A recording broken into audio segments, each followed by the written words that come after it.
All right. I believe this means we are live. Ladies and gentlemen, boys and girls, tech fans of all shapes and sorts and sizes and persuasions, welcome to another episode of the Monday Morning Tech Chat Show on the SGGQA podcast channel. I'm Juan Carlos Bagnell, aka Some Gadget Guy, the SGG of this horribly named podcast series. I almost did this in one breath. Whew. Because of course the QA is the part that we care about, the important part, the question and answer, the conversation, why I like to do my podcast on a Monday, get the show started, get our tech week started right. And this week I got nothing. I have nothing planned. I, I'm we're coming out of we're kind of peeking through the holiday season. First of all, the happiest of Hanukkahs, the merriest of Christmases, the happiest of Kwanzas, Diwali. My daughter was really interested in Diwali this year. Solstice. Happy holidays, as encompassing and as welcoming and as broadly as we can bring all these people together. And in my family, as we've always said, any excuse for a party. But as we're kind of getting through that, I want this to be a loose chat, just to hang out. I'm still in my pajamas. This is the Pajama Podcast. We can hang out, we can have a good time, we can kind of reflect on the last year. I think it was McCorcoran was already putting out some questions like, hey, what were some of the worst tropes, smartphone tropes of 2021? If we want to talk about headphones, or if we just want to get into another extended dialogue on the movies and music and comics and stuff that we're reading, watching and listening to, I think that would be fine too. Because is more than anything else, as we kind of close out 2021, we get into the end of this, and we get to spend some time with all of the nerds that we like to hang out with. Um, I've been talking to TK and what to do with our channels, and oh, we've got to look at shifting up strategies and SEO and YouTubery, and basically my only goal as we wrap up 2021 and as we look at the next year is I kind of look at our little ragtag group. It's there's the lunchroom cafeteria.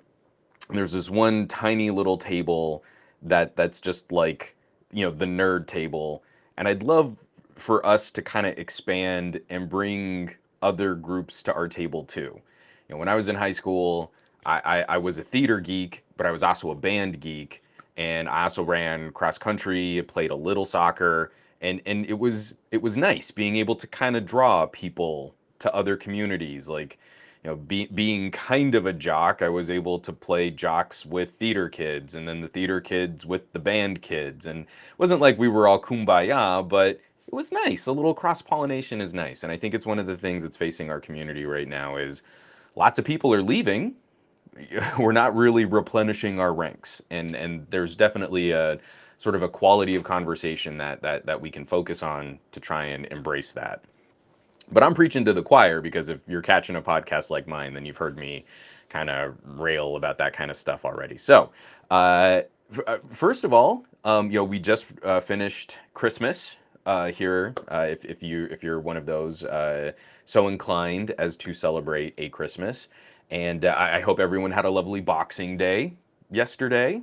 That's for my daughter. She was like, and it's also the first day of Kwanzaa. And you're like, that's amazing. I will happily celebrate some Kwanzaa with you too, kid. But we finally got to see some family that we hadn't seen since before the pandemic. There was still a lot of anxiousness, just, some elderly family members, even though we're all vaxxed and double vaxxed and booster vaxxed. um, there are people in your family who are like, hey, even with some immune system support, you probably still don't want to get this disease. Even just the discomfort of it kind of laying you out for a couple weeks. So, we were all still very, very careful. I'm curious if my voice is going to hold out, because my cousin has cats. So I was that doofus wearing my mask around the dinner table last night because I'm deathly allergic to cats. And everyone who was coming in was like, hey, uh, are you not vaxxed? And you're like, no, this isn't a COVID mask. Oh, silly you. This is a cat mask.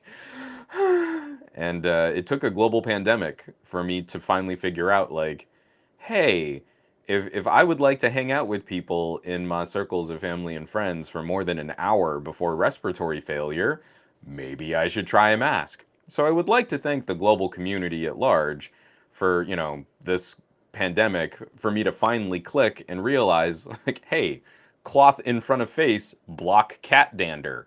I'm real slow, but I eventually get there.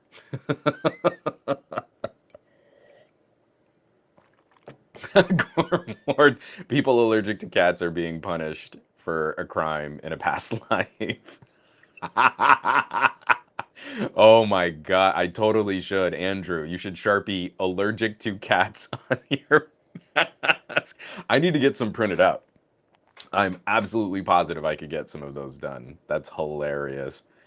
And McCorcoran 3, again, not to make light of the actual situation the planet finds itself in, but he writes, I'm vaxxed and boosted, but I'm still pretty worried about big crowds. Love to go to Fenway Park for a ball game, but I don't see it happening anytime in the next year. We're really trying to find, again, we've got a 6-year-old daughter, and this was the Christmas that was supposed to open up a little bit more, and we were still fairly conservative about like promising, like, hey, these are all the fun things you're gonna go to Disneyland, kiddo. We didn't do anything like that. There was still this sort of anxiousness or this energy that like we, as her parents, want to get out of the house a bit more too. And so we're still trying to find some of those opportunities over this next week before she's back in school. I think we're going to go hit a zoo. Open air, we'll still be masked up. We had to make, of course, like as you get into the Christmas gift giving season, there were some emergency runs that we had to make to Costco and to Target. And the number of people who still can't put on a mask properly is shocking. But again, it's not, it's like you're just disappointed. I'm not surprised, I'm just disappointed. But I was in there. So the paper masks that we have the KF94s, and we also have some of the KNs. I can't remember exactly what, but both of them, the ones that kind of like filter mask open and then have the little metal guard that pinches on your nose. I haven't been able to get them to fit very well. So the only solution that's really worked for me is taking one of those medical grade paper masks and then throwing one of our stretchy cloth. It's a really thick double cloth, folded over double cloth and vented, not vented, pleated, pleated cloth. And so I'll throw that on top of the paper mask to really lock it in place. That's been working like gangbusters. That's been awesome. So I'm walking around Costco and it looks like I'm being abundantly cautious, but genuinely it's like it's the only way I can keep this paper mask on my face and not be fidgeting with it the whole time that I'm walking around. But that, I mean, that's been our solution, is abundance of caution and then finding those opportunities where we can maybe still go do something, but we have, we have sort of safe exits. If we're out at a zoo, it's open air. We're not going into any of the indoor enclosures because all of those are still closed down at most of the zoos. But like, we can go and find a little patch of grass and bring some snacks and have a little picnic. And it's easy to stay like 10 feet away from someone. And even when the zoo's busy, there's still room. There's still space. We can kind of get away if we need to. And Lex has been amazing at wearing her mask, especially just like looking at some of her students in her school where they're still like encouraging mask wearing. It's pretty remarkable. I'm very proud of her. She is tackling like this like a champ. And every time I see like some overgrown man child, with way too many words on their shirt in different fonts with like inappropriate American flags and guns talking about how they're not going to be a sheep, I look at my 6-year-old daughter and she's like, no big deal. I got this. So I'm pretty impressed. Uh, Sorry, I'm way behind on the chat. From ER 1980, my wife is petrified of cats, hence why me and the kids cannot have a cat in the household. We are 4-1 in favor. Unfortunately, the one has the majority say. Your wife always has the veto vote, man. That's the gig. Yeah, so Billy Quizboy. I mean, again, I wouldn't have thought of it. Again, it's such a dumb thing to not have considered. It's socially awkward pre-COVID to wear a mask. It's still awkward, but more accepted now. And I'm just mad. again, if I don't really prepare, like if I'm not on crazy antihistamines, if I don't have Benadryl at the ready, if I haven't prepped with like Flonasers for a week beforehand, I've got about an hour. If I'm in a house, even a really well kept house, sometimes it's even worse because if they've been vacuuming and trying to clean up, it's really just putting more of that dander in the air. I will not sit on plush seats or couches. I won't like, touch anything that's kind of furry or carpet or anything like that. I got about an hour. And after an hour, it's starting to become difficult to breathe. That's when I pop a Benadryl and I make my hasty exit and goodbye. So last night, I'm still itchy and scratchy, and I can feel it. But we were there for, let's see, we got there at 4. So for about 5 hours, and I was a little itchy on the way out. And you're like, why had I never thought of trying this? Like my eyes are itchy because obviously my mask isn't covering my eyes, and I'm not going to wear one of those face shields for a family dinner. But this is brilliant. This has totally saved Thanksgiving. My sister has cats. This is now totally saved Boxing Day family get together because my cousin has cats. Like, this is incredible. This is the medical revolutionary discovery of the decade for me. I am today years old. I finally figured out that masks do good things. Congratulations, Chatty Boy, getting boosted tomorrow. Give yourself a nice day. Take care of yourself. I love to hear it. I'm way behind on the chat. Oh, Simon says Hypno. I definitely want one of those. One of the alien face hugger masks. Those look cool. You're telling me you don't have the fancy razor mask. So at the very, very, very beginning of the pandemic, there was this, I think it was a Taiwanese company that was making this like, it looked kind of like something, Bane from the Christopher Nolan Batman movies. And like it had like nozzle. No, actually, let me take that back. It looked a little like Bane by way of Fallout. With like nozzles and like it looked like a claw thing on one side of the face. The funding for the project completely fell through, but they were like, "Hey, we would love for you to do some sponsored content on this." And it's like this, incredible like air circulation system with these, crazy military nuclear grade filters that can, and it looked, I would have worn it. It would have looked stupid, but I was down. And unfortunately that never panned out. So I haven't played with any of the fancier masks. Again, piece of paper in front of my mouth seems to make all the difference. So it's pretty great. Andrew, that's I just want to be on your side here, disappointed but not surprised. Andrew says 60 to 75% of people in southern Missouri don't wear a mask. It's pretty rough. Yeah, and it does to Dore. I mean, this is kind of what I'm driving at. At this point, people know how to wear masks. They just don't care. And again, to me, it's one of those things like, why even make the token effort to go out to a place and like have a mask that's like floating under your bottom lip? Like, why? Why even go out? You're making all that effort. Oh, but I want to be a part of doing. Then put it over your nose. Like I can't handle that kind of stuff. I'm real impressed with my daughter, Chatty Boy Lex, the real MVP. Um, Again, for being a 6-year-old and living not fully understanding the ramifications of living through a global pandemic, I gotta say she's weathering this storm pretty well. We're all gonna need some therapy once we can start kind of figuring out what life might look like.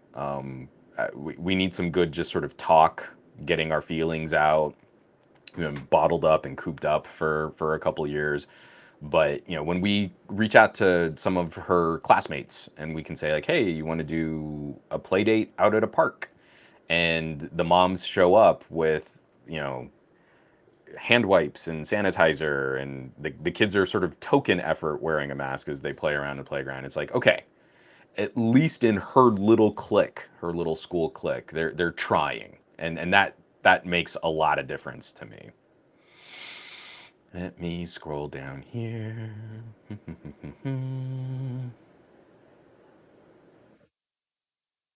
do do do.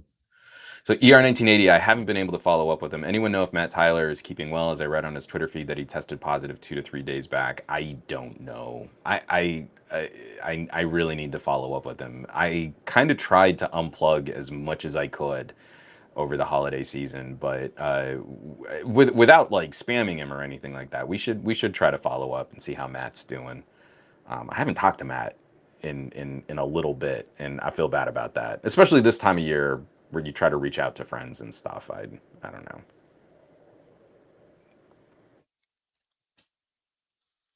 Oh, Steve. We have a vacation planned in April at an all-inclusive, hoping that no one will get the virus and have to quarantine instead of spending some good times.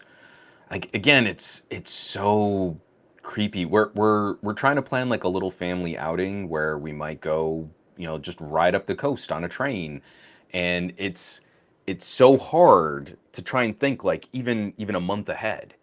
What if I plan for this and then unforeseeable happens and you start playing that like slippery slope game in your brain, and it's things that we used to just take for granted. I'll just jump in a car and I'll just go drive to Albuquerque and visit my folks. Like now it's all wrapped up in these like, well, what if this? But then if this happens, we need to be prepared for that. But if we buy these tickets, then we're committed, and it's kind of a mess. I mean, it really is a head trip. What we're all supposed to be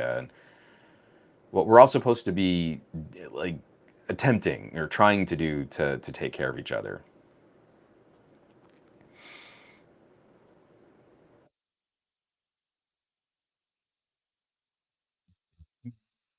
Oh, Orad. Yo, Juan, how you doing? What's up, Orad? Orad dropped in my DMs and asked me a question about the Pixel 6 versus the Pixel 6 Pro, and I never got back to him. So, Orad, we can chat.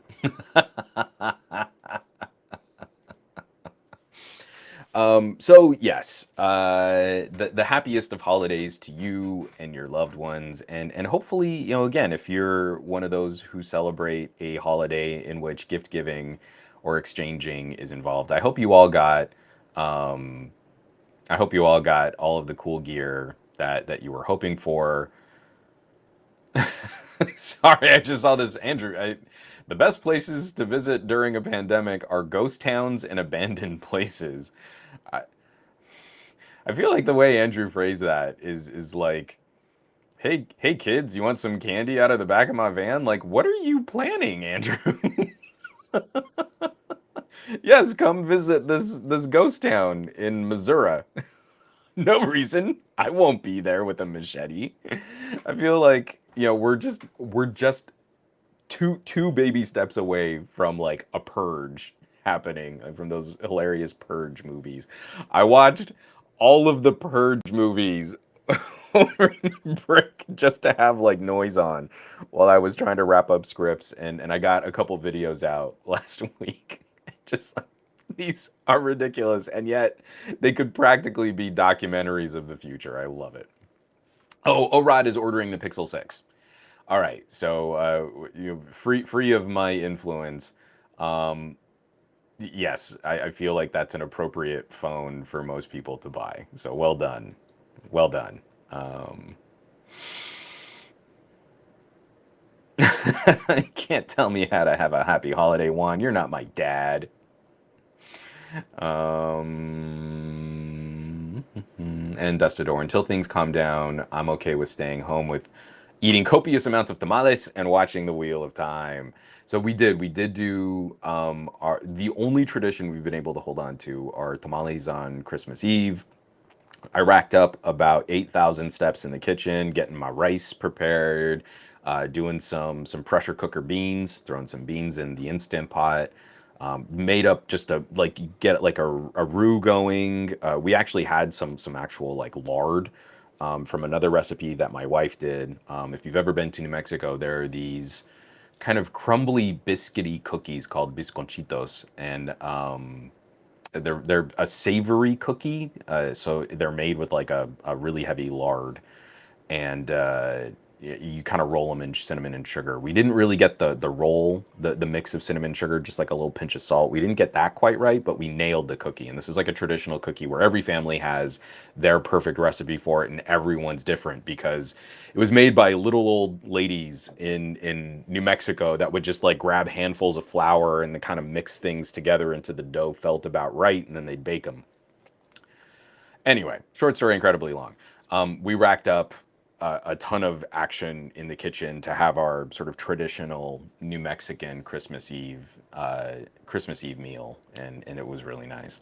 My grandfather's favorite joke, because he was a little off color and he loved to kind of make fun of his own people, but his favorite joke was, "Hey, mijo, why do Mexicans love to have tamales at Christmas Eve?" And you'd be like, "What? Why, Tata Bob?" And it's like, so they have something to unwrap.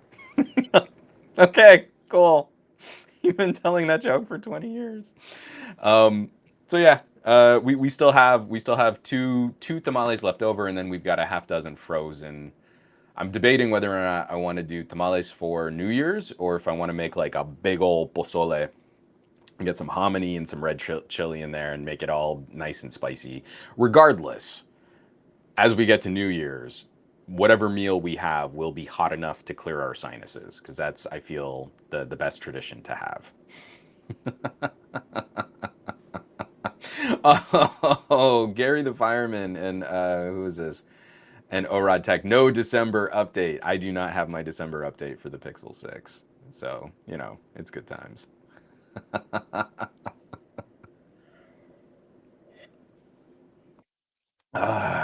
Oh, Aditya. So many tamales on my Twitter feed. Now I want to try one. It's good times, although I don't know where you'd get a good tamale in your neck of the woods, man. It's like when I visit my dad's family up in New Jersey, it's like, no, we don't try. We don't even bother with Mexican food up there. Not a lot of transplant Mexicans up in, like Hazlet, New Jersey.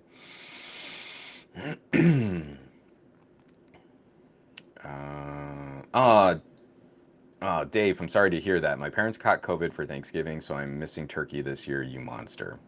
But bummer, buddy. I'm hoping I hope they're feeling all right that we're sort of talking about them now. Oh, Rod, dude, I'm telling you. And it's not just the tamale. It's like how you kind of prep around it. So we do a New Mexican red chili sauce. Well, like I was saying, it's really easy. It's like a roux. You get this like puree, roasted red chili. It's really kind of smoky. It's got a lot of buildup heat. Thing I like about New Mexican food is it's usually not punch you in the mouth hot. It's you take a bite, you're like, oh, there's a little heat on that. But then by the end of the meal, like you're sweating. That's what I like, is I like the slow burn. I like the build, but that it actually has a good flavor to it. It's a good smoky, citrusy, roasted kind of flavor that kind of gets infused, and especially like what New Mexicans do with pork is kind of magical.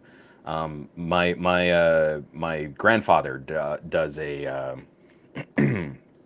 it's like carne adobada where you kind of rub red chili, this red chili sauce that he comes up with. You rub red chili and potatoes in this red chili sauce and you let it kind of dry age for a day or two, and then you slow cook that business for like 3 days. And when he learned how to do it, he learned from like his little abuela, his abuelita, in like an horno. So like it would be like a clay oven, 3 days of pork and potatoes just kind of roasting away. So that kind of stuff, like, those are the family traditions that are, warming my soul and filling my tummy. Like I'm happy to pass on. So it's good times.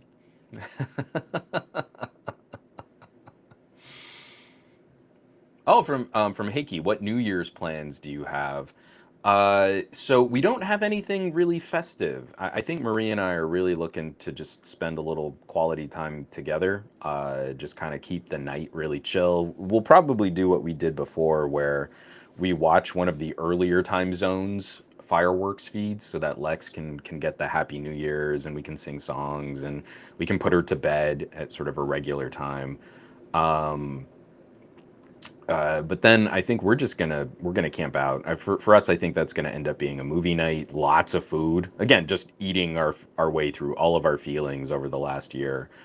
We would normally do something like try and catch a movie, or for us, it was also going to catch a show, like a stage, like a live performance of something, stage show. We really loved seeing live theater.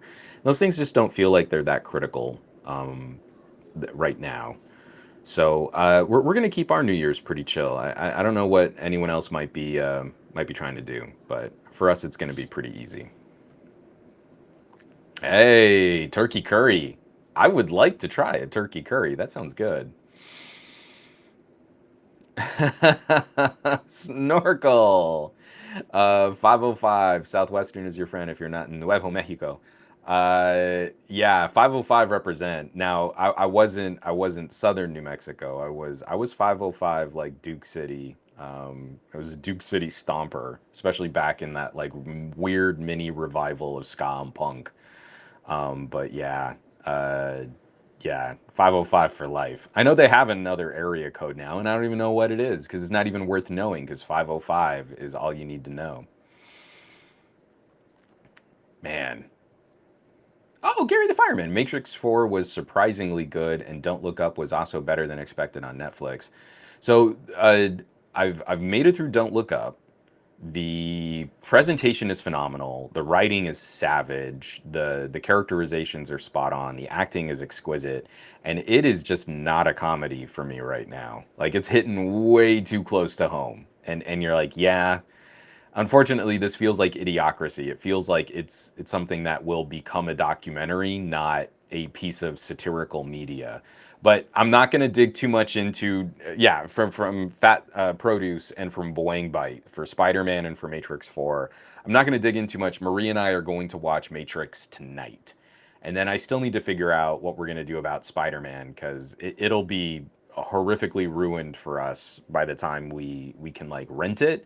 And what we might do is something silly like I'll go send Marie to watch it by herself one day and then I'll go watch it by myself another day and we'll minimize exposure. I don't know. We're being way too precious about it, but we definitely want to see Spider-Man. So Chatty Boy, what I've heard is sort of varying degrees of what is the movie trying to accomplish versus how does it fit into the existing canon and the conflicting ideas of like continuing on a story that was kind of built around the notion of a trilogy so many years after that trilogy was originally produced. And for me, I think it's just an interesting thought exercise. Like, what does a filmmaker need to say when because it's not like another part of the studio. It's not like from the producers of the Matrix. It's this is the Wachowskis returning to something that they made, and they feel that they have something artistically to express. And so I'm willing to try that experiment with them. I'm willing to entertain some other story of what that it is that they're trying to accomplish. Now, what I will jump into is who tried the Matrix demo, the video game demo, because that is looking flippin' gorgeous. Has anyone tried it? It's to me the I can't remember what it's called. I've just been calling it the Matrix demo. Um, it's not a game. It's not even like a mission. It's just sort of an open world example of what the game might be. But as a test for this new graphics engine, I finally feel like we're seeing what next gen gaming should look like. It is insane. It's just gorgeous. Um, yeah, I mean the so I'm on a reasonably beefy rig, like especially in this day and age where no one can buy a graphics card still. I'm on a 2080 Ti. I've got my little Threadripper going. I've got a goodly amount of RAM on some decently quick SSDs, but my system is definitely like getting to 2 gens old in terms of high-end desktop, HEDT. I fire up this demo, and I can hear all the fans kick on. My system is like, oh, I'm going to do it. It's a little engine that could. But it looked so good. So, yeah, whether or not we actually get a good Matrix game, like again, there's so many metaphysical concepts going on in the Matrix. It's difficult, I think, in terms of storytelling to wrap that up into enjoyable gameplay. But as an example of what we're about to get into the next phase of like hyper realistic gaming, it's incredible. It's just absolutely stunning. I just hope that game developers are going to start taking advantage of this to also address sort of future game mechanics. And it's not just, hey, it's the same game you've always played, but now you can see the pores on your character's face better. Woo! But yeah, I thought it was beautiful. Oh, Fat Produce. I loved Enter the Matrix back in the day. Yeah, that was ambitious. I don't think they stuck the landing, but it was fun. Rico, man, thanks for dropping by. Can't watch live this week, so we'll watch it on the VOD. Well, I appreciate you just jumping in to say hey. That's definitely cool of you.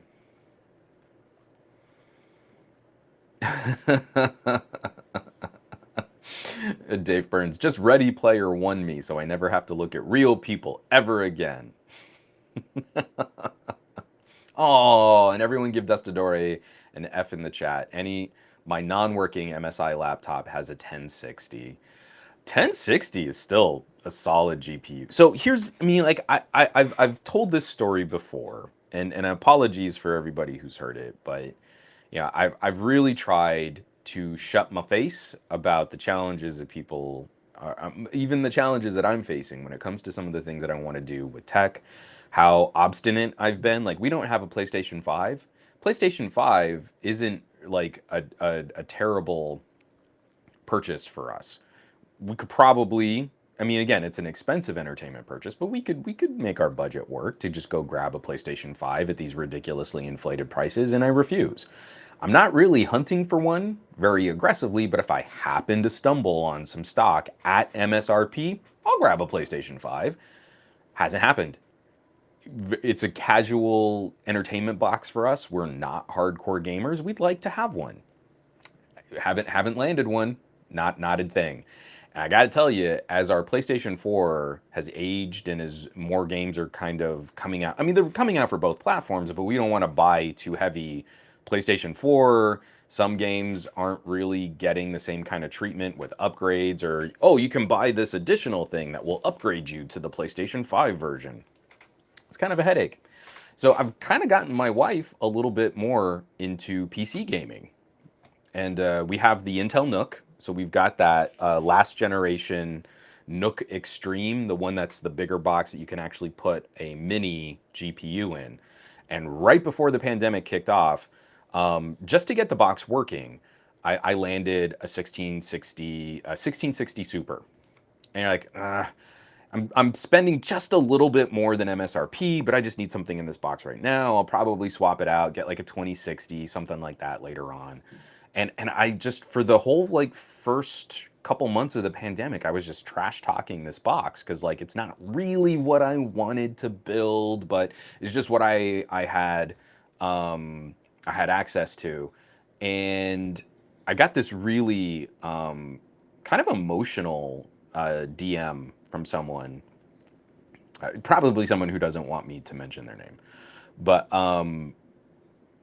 just saying like, hey, we can't get anything. And if you look up the prices, that 1660 Super is now like twice as expensive as MSRP. And I looked it up, and it was like, this is like a $199 graphics card that's now ridiculously overpriced. It's going for like 450 at the time I looked it up, and just stupid insane. And I realized like, man, I'm completely off the pulse here. I am not representing my best self very well, and also I'm talking trash about something that to me it wasn't exactly the thing that I wanted, and I'm sad. And there's someone out there that would like kill to get their hands on this graphics card that I've got. So I don't know what my daughter's doing, but she's playing with something that's making a lot of beeping sounds. So hold on one second. Hey, that robot's really cool, but can you not have it make beeping sounds right outside my door? Okay. I'm on the stream right now. Okay. Thank you. My favorite part of that is when I say, "Hey, can you not do the beeping sounds right outside my door?" She goes, "Okay," and then she doesn't do anything. Oh, did you guys get to see my pants? Yeah, I'm wearing. Again, this is not high class podcasting. These are my sort of comfy, stretchy pajama workout pants because I am way off my diet and my step count. Oh, it's great. Simon says, "Hypno, I never knew he had legs." So, short story, incredibly long. I have a little Intel Nook that we keep behind our TV, and until we can get a PlayStation 5, it's been hanging in there. It's been doing a great job. I would say my vote for Game of the Year would be It Takes Two. I don't know if anyone. I don't talk as much about gaming on my channel just because of some of my other contracts, and I don't really work with Newegg that much, but the occasional gig I do with them, I try and keep more of the game stuff focused for them. But I got it's not dad bod, it's a father figure.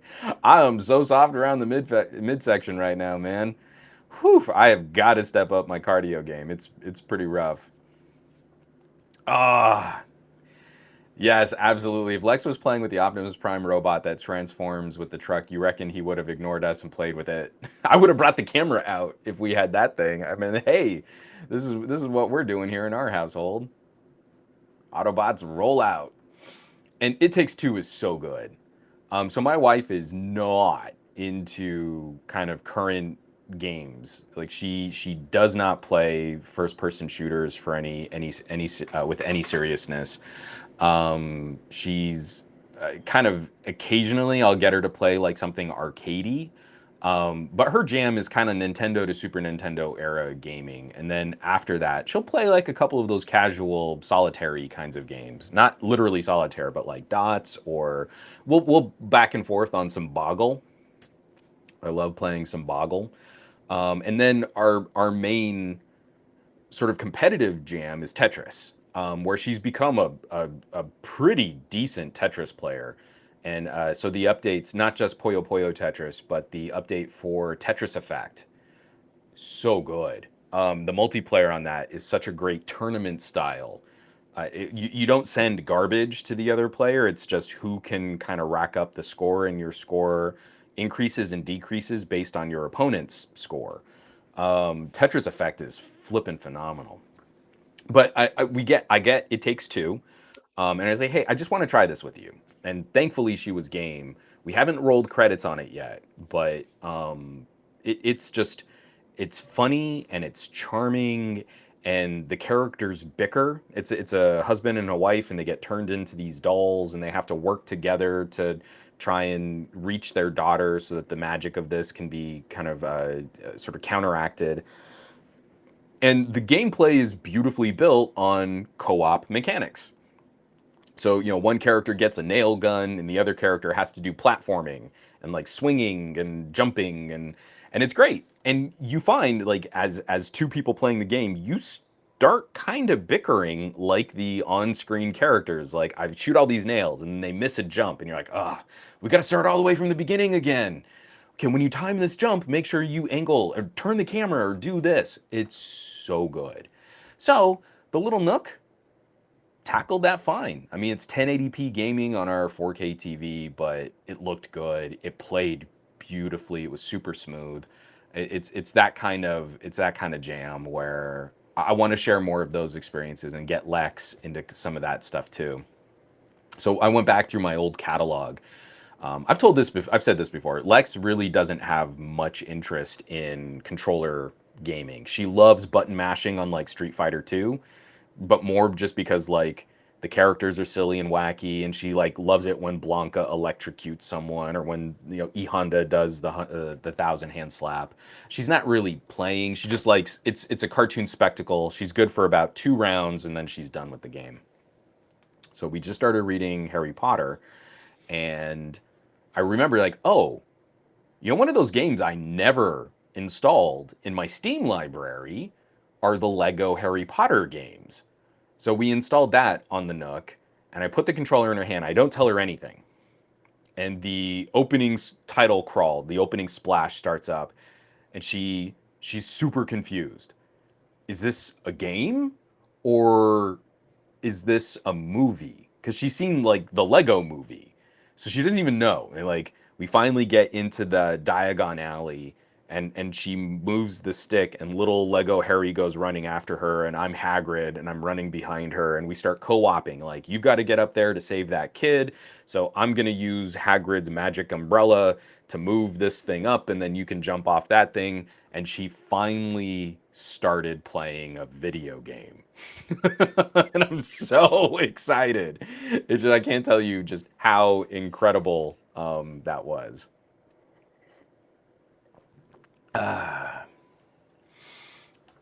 Dave Burns, I knew that one would fire you up. Poyo Poyo Tetris. It really is one of the best, like, fast. So I kind of rank them. If you want fast rounds, you either go Poyo Poyo Tetris or Jtris, JS JS is really great. It's like a free, plays in your browser. It's awesome. We actually did a game night on the Patreon playing JS. But if you want like flow state, even in the competitive modes, if you want to find that point where falling blocks sort of eradicates the world around you in a metaphysical kind of sense, Tetris Effect is flippin' awesome. But it's silly for a game that's decently well coded. It still does need a little graphics oomph because of all of the particle effects and the transition effects and the animation.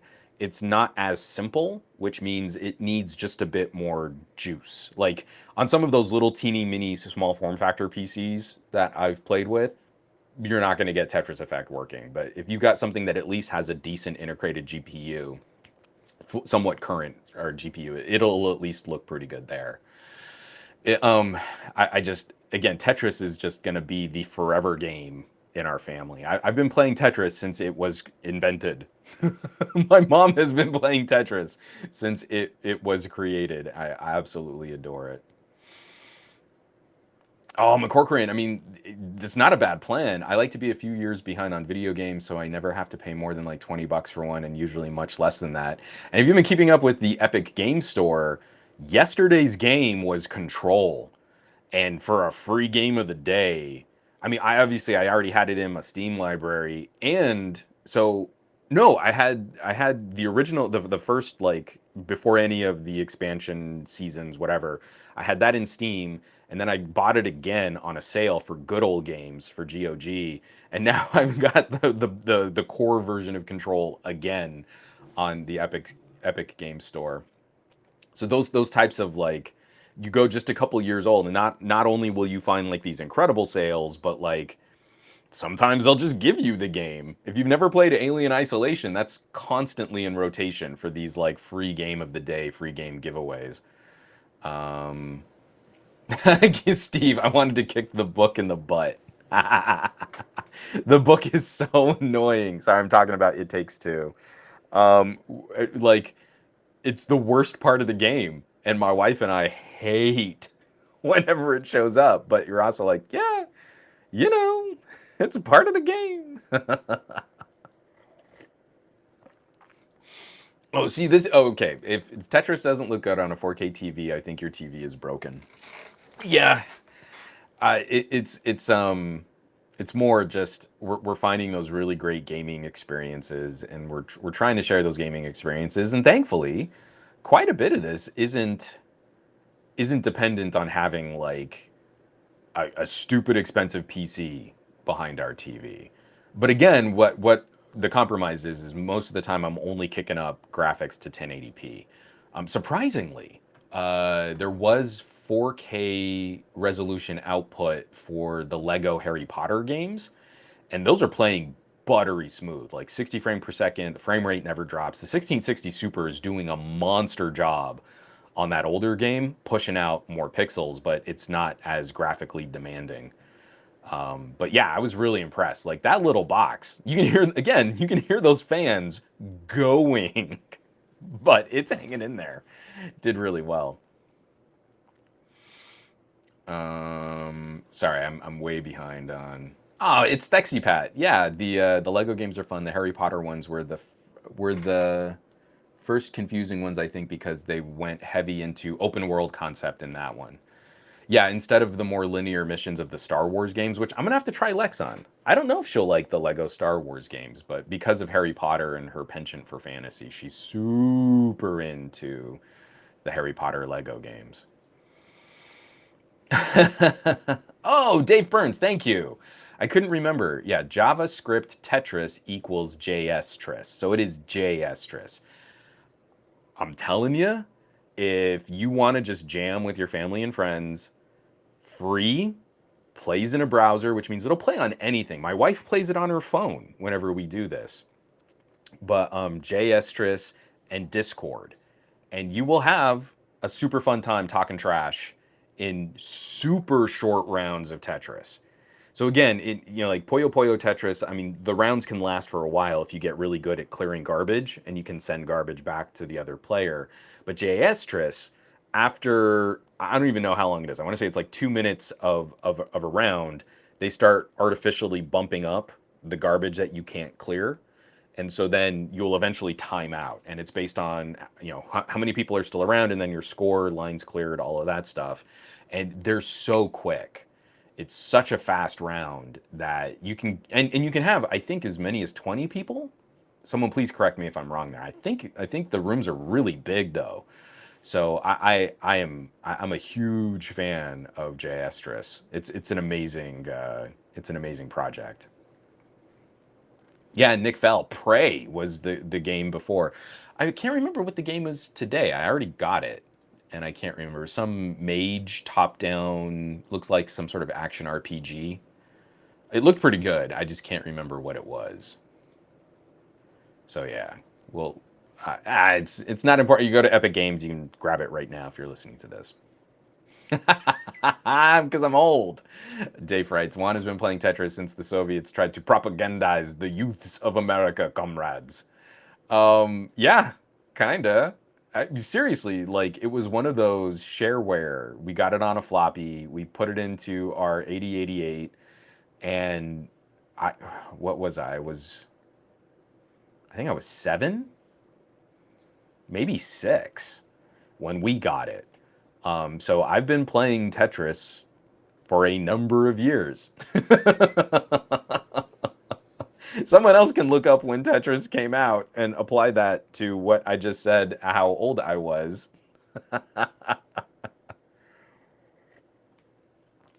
uh, oh, Ted, that's right. You showed me that sale. I bought Chrono Trigger? Yeah, Chrono Trigger, right? Or Chrono Cross. I don't know what Chrono Cross is. On Android on Christmas for 50% off, so I feel less guilty about playing it on emulators. I maybe caved again and installed a Nintendo emulator for Marie so she can play on some classic NES games.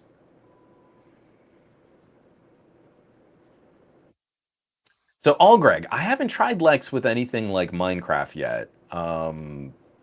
Again, her attention span for stuff like that doesn't seem to lend itself towards digital representations of any type of building or resource management. It's not, I mean, she's 6, so I'm not too surprised there. But like for example, we also got her a bead kit, and my mom got her all of these different lengths of these rubber stretchy cords that have plugs so that you can make necklaces and bracelets and things. And that girl jammed for a good 2 hours making necklaces and like really laying out the beads. So she's got a mechanical artistic expression. Um, but I don't play a lot of Minecraft, so it's not something she's seen a lot of. And I think the notion is she's putting together a necklace, she's standing up in her table, she's sitting in her chair. She's moving to get beads, she's sitting in her chair. She's getting back up, she's running over to show me her latest creation, she's running back. And she is an active, like she's an action princess, right? She's not a tea party princess.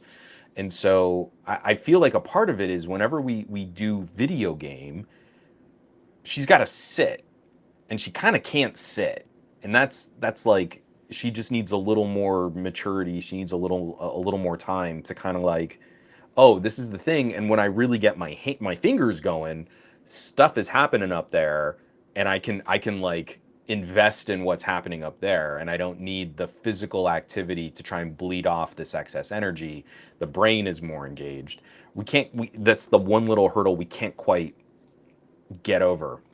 Because even when she was playing Harry Potter for a while, she was sitting, she was standing, she was sitting, she was moving, she was rolling around on a pillow. She flipped upside down. Haha, isn't that so funny? Harry Potter's upside down. Now I'm back up. And oh, I tripped over this thing and I dropped the controller. And now I'm sitting again. You know, it's that wiring hasn't really fully sort of matured for that to work.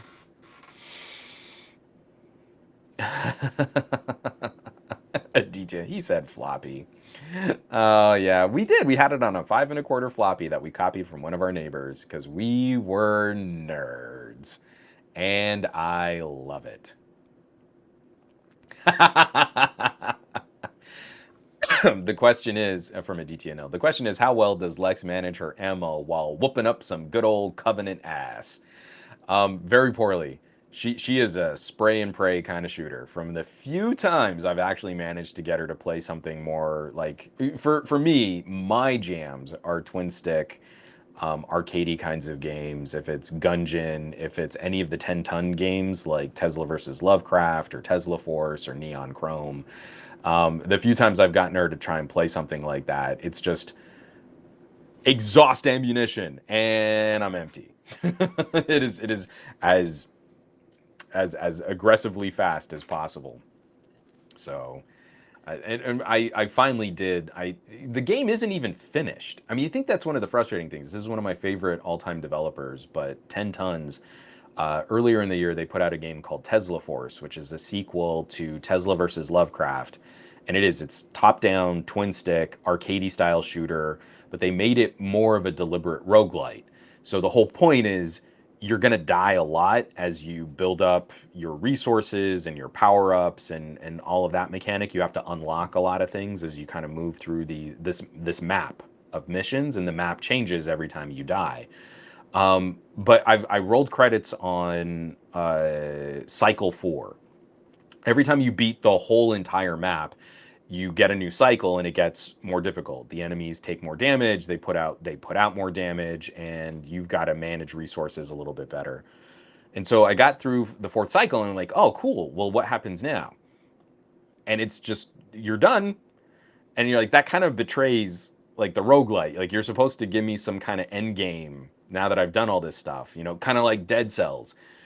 Man, you got to keep playing Dead Cells. I can't even get to the end of Dead Cells. I'm only on my second boss cell. I mean, it's just stupid how grindy and like difficult the difficulty curve just spikes so aggressively. So I get to that point where like, hey man, I'm really cranking. I'm cooking on Tesla Force. So what's gonna come now that I've unlocked all of these power-ups and I can like lay waste to entire maps of enemies? Oh, we're done. Okay, cool.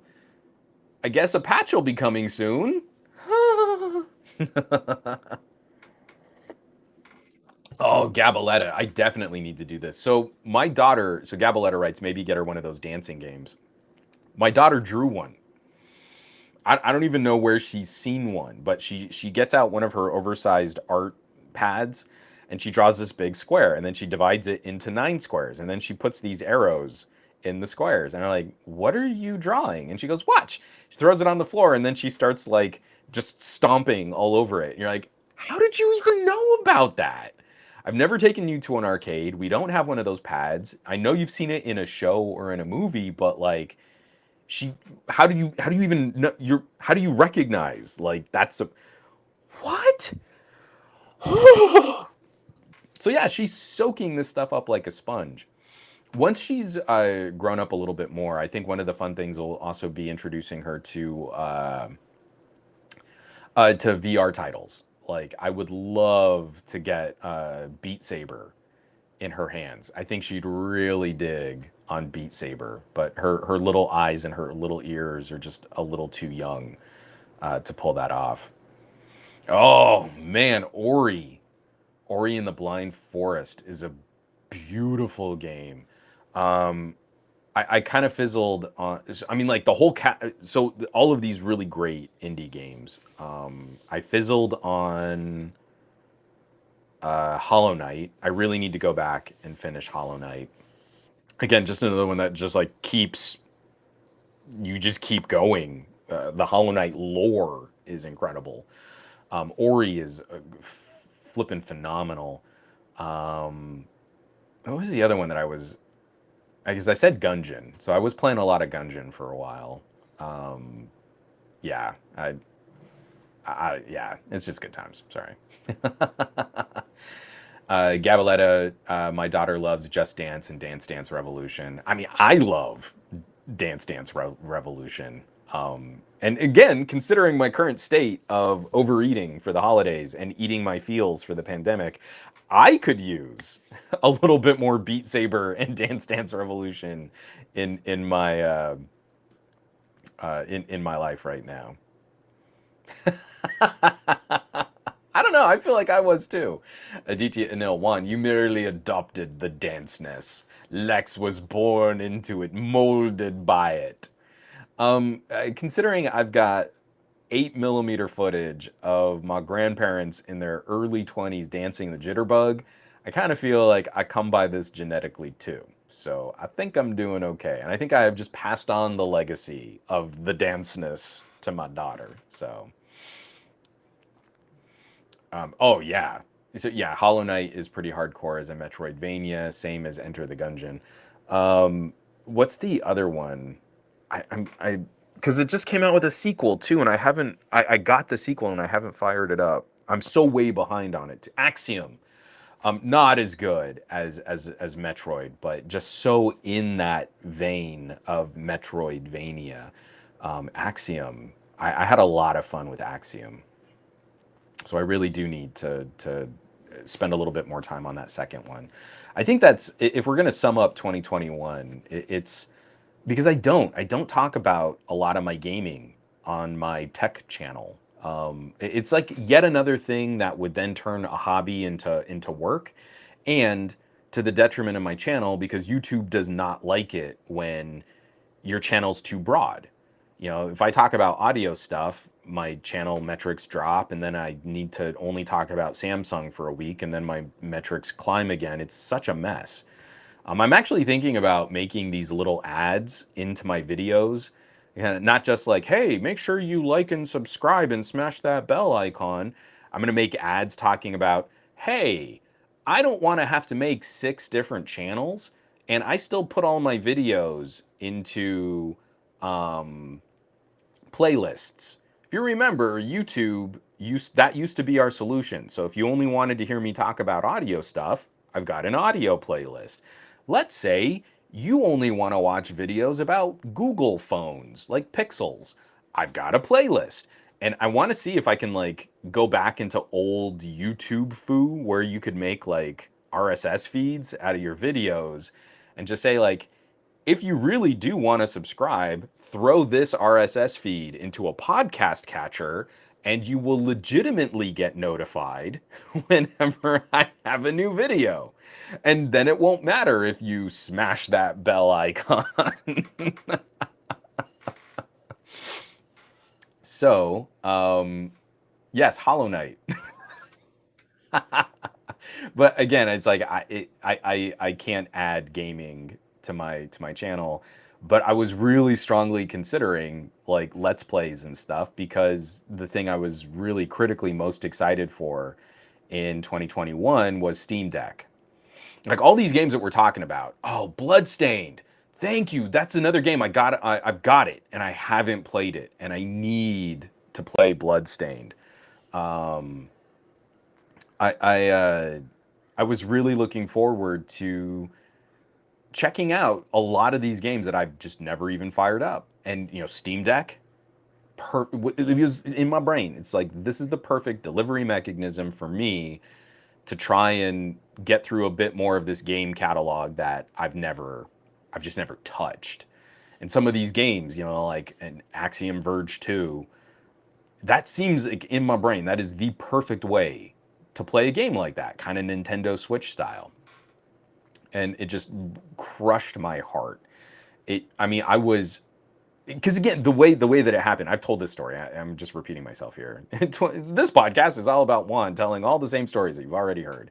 But I got the email. I saw your Steam Deck pre-order is all that fit in the title of the sort of notification.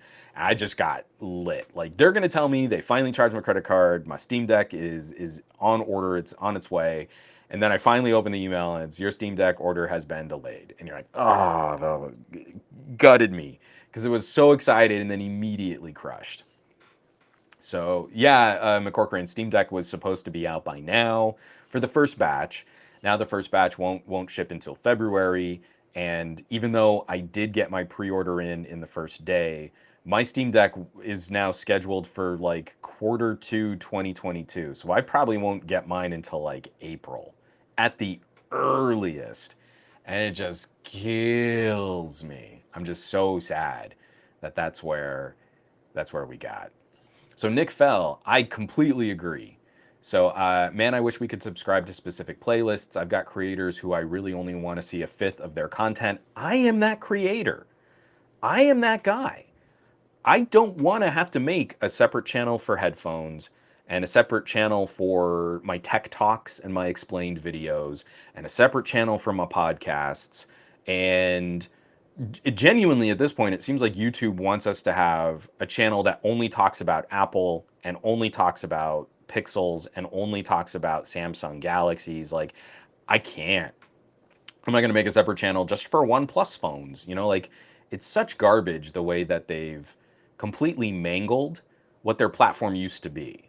Because those playlists were easy ways to guide people to those differences in content. I am that guy. I know I've got people that like my headphone reviews, and they could not at all care about my smartphone content.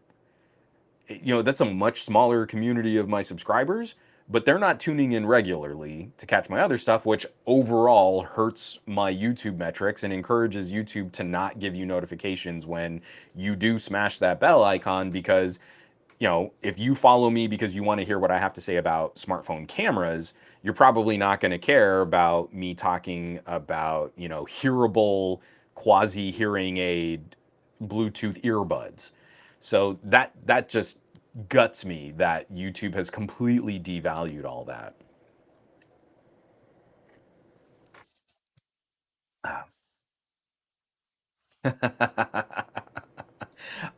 I, I know that guy. He's me. I'm Obi-Wan Kenobi. Yes, I know that man. He's me.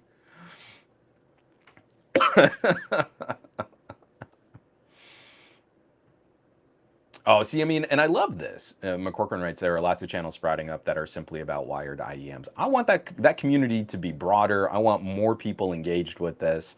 Every single time I show off audio gear to my family and friends, they get really interested in about it. That joy and that discovery and that fun, especially at a time where these things have like never been more accessible. And it's really easy to start on some really inexpensive earbuds and then kind of build your tastes and grow from there. I want all of that. And so when I'm a part of that conversation, I wish I could segment out my videos better on YouTube. But I think my solution is going to be putting up a blog post on SomeGadgetGuy.com and just listing RSS feeds. And I think if I organize this right, then as soon as I publish a video, within a day, that RSS feed should get tagged or pinged. And then if you've got that RSS feed in a podcast catcher, you should have a link that can take you directly to the video. It's so inelegant. And we don't have feeder readers like we used to. Like Google Reader would have been perfect for this strategy back in the day. But I think with a little bit of work, I can get around the notification button or the bell icon, which has done nothing for me, or I should say very little. For the people that have told me like, yeah, I've subscribed and I've clicked the bell icon, I don't get notified. I'll get a notification like days after you've put that video out. And everyone say, hey, Tech Love Mama. Tech Love Mama in the chat. She says hi, everyone. I love it. I love it. Get that out of the way there. Good. So I did get. I don't want to like brag because I got some really cool gifts for Christmas. My daughter helped my wife pick out a mini a sound wave, which has a little mini cassette that kind of pops out. So I was very proud. I was very excited by this, and I was super stoked that this was a gift from my wife, but that my daughter helped pick it out. I didn't specifically get my wife something from Lex, but Lex and I together got my wife the first 4 issues of Superman 78. I don't know if any of you guys have caught this. DC Comics is doing a limited 6-issue run on a Superman comic that's sort of built directly out of the Richard Donner Superman films. It's the name, Superman 78. My wife does not like this modern incarnation of Superman, especially the Zack Snyder flavors of Superman. She's doubly frustrated because she really likes Henry Cavill. I mean, many a woman on this planet really likes Henry Cavill, which should be more inspiration for me to not continue my father figure. But especially this new season of The Witcher, there's been a little bit more charm. Henry Cavill is kind of geeky and funny, and the Zack Snyder portrayal of Superman has none of that charm. And so then you go back and you watch how cornball the Richard Donner Superman films are, but Christopher Reeves is a comedic performer. Like he's a classically trained actor, and he's got just an incredible wit and comedic timing that his Clark Kent is funny and engaging and sweet and goofy, and there's just such a beautiful difference between his Clark Kent and his Superman. And I feel that's what's completely been gutted from this modern edgelord emo kind of crybaby Superman who's an authoritarian figure and is really scary. We don't get that. So I was really excited. The Superman 78 is a real good run. The art style is definitely in keeping with the films. There are some really good exchanges between Superman and Lex Luthor, because the Lex Luthor in those is just comedically ridiculous. Gene Hackman is a mustache twirling melodrama villain. Like, I'm gonna tie Lois Lane to some train tracks. Come at me, Superman. Like it's so silly. What the peril is, but this comics run is just so lovingly in that era. It's of that time. I really liked it, and so Lex and I together got her the first 4 issues of the 6th run. I think issue 5 is coming out in a couple days, and then it'll wrap in January. I already have them on pre-order. I love them. So I got a toy. My wife got comic books. TK Bay. I got TK something really practical. I got him a case for our Rode microphones because he's still using the little included pouch. And I'm like, TK, you could use something a bit more grown up than that. So I got him a really nice hard case for his Rode mics.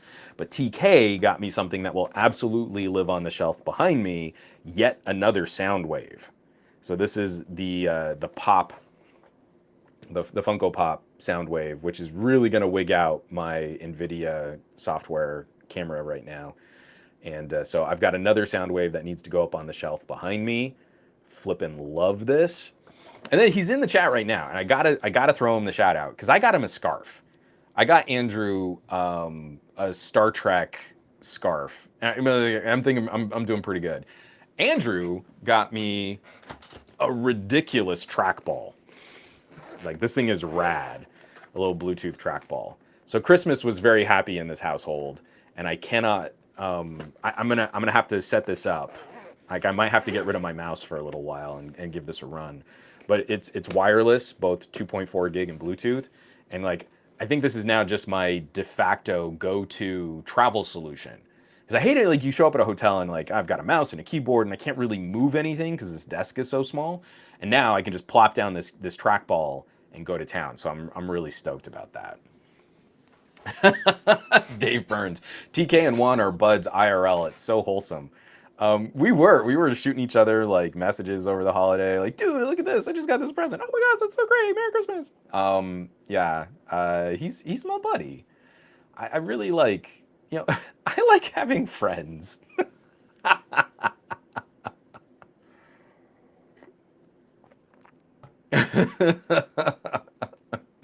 DTNL, I like the thematic consistency in your gifts, Juan.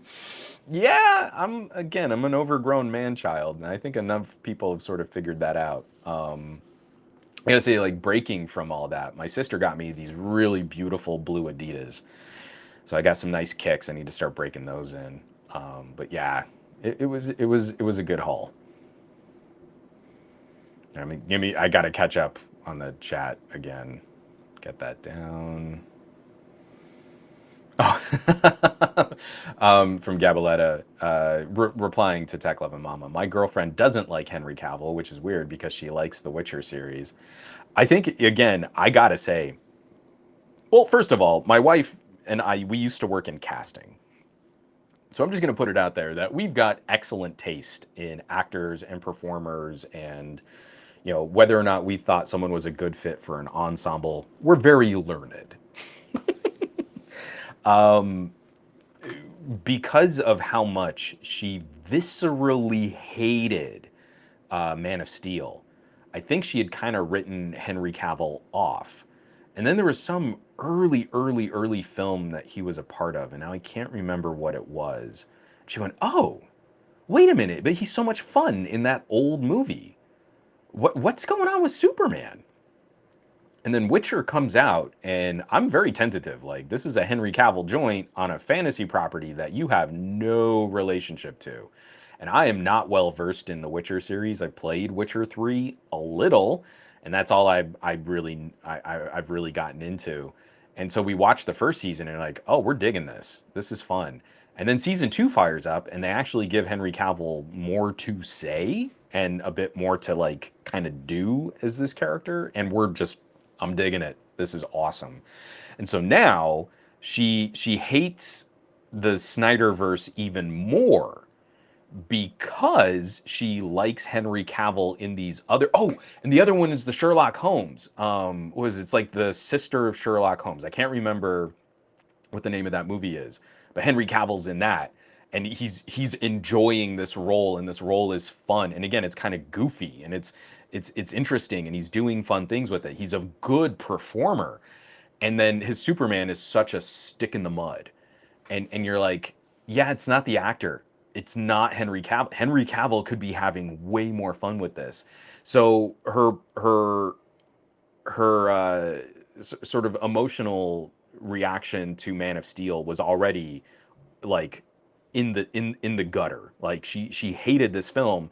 She hates it even more because now she likes this performer. And this performer should have been this shining beacon of like hope and sort of a fun protagonist. And we know this actor can do light. We know this actor can do funny. So she's even angrier at the Snyderverse because of Henry Cavill.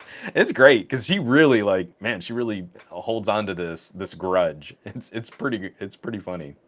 Enola Holmes, thank you, Aditya Enil. Again, Henry Cavill turns out a great performance in Enola Holmes, and it's fun. It's a fun performance. It's not like the same kind of we've got to make Sherlock dark and edgy dark and gritty dark and edgy and gritty and edgy. It's sort of a bit more lighthearted than that, and it's not really about Sherlock, but Sherlock obviously plays a part in it. So yeah, yes, Tech Love and Mama, he was good. He was good. He's good. I mean, he's basically he is as good as the source material will allow him to be. And I've loved his turn in Witcher. I really liked some of these other roles that he's been a part of. And now it makes me even crankier that his Superman is so dreary. Ah,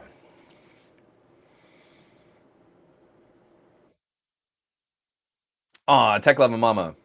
As a geek tech lover, I didn't get techie or geeky stuff this Christmas. I'm easy to anything Batman, and I'm in love. Well, I mean, so the rest of my family was really primed on like experiences.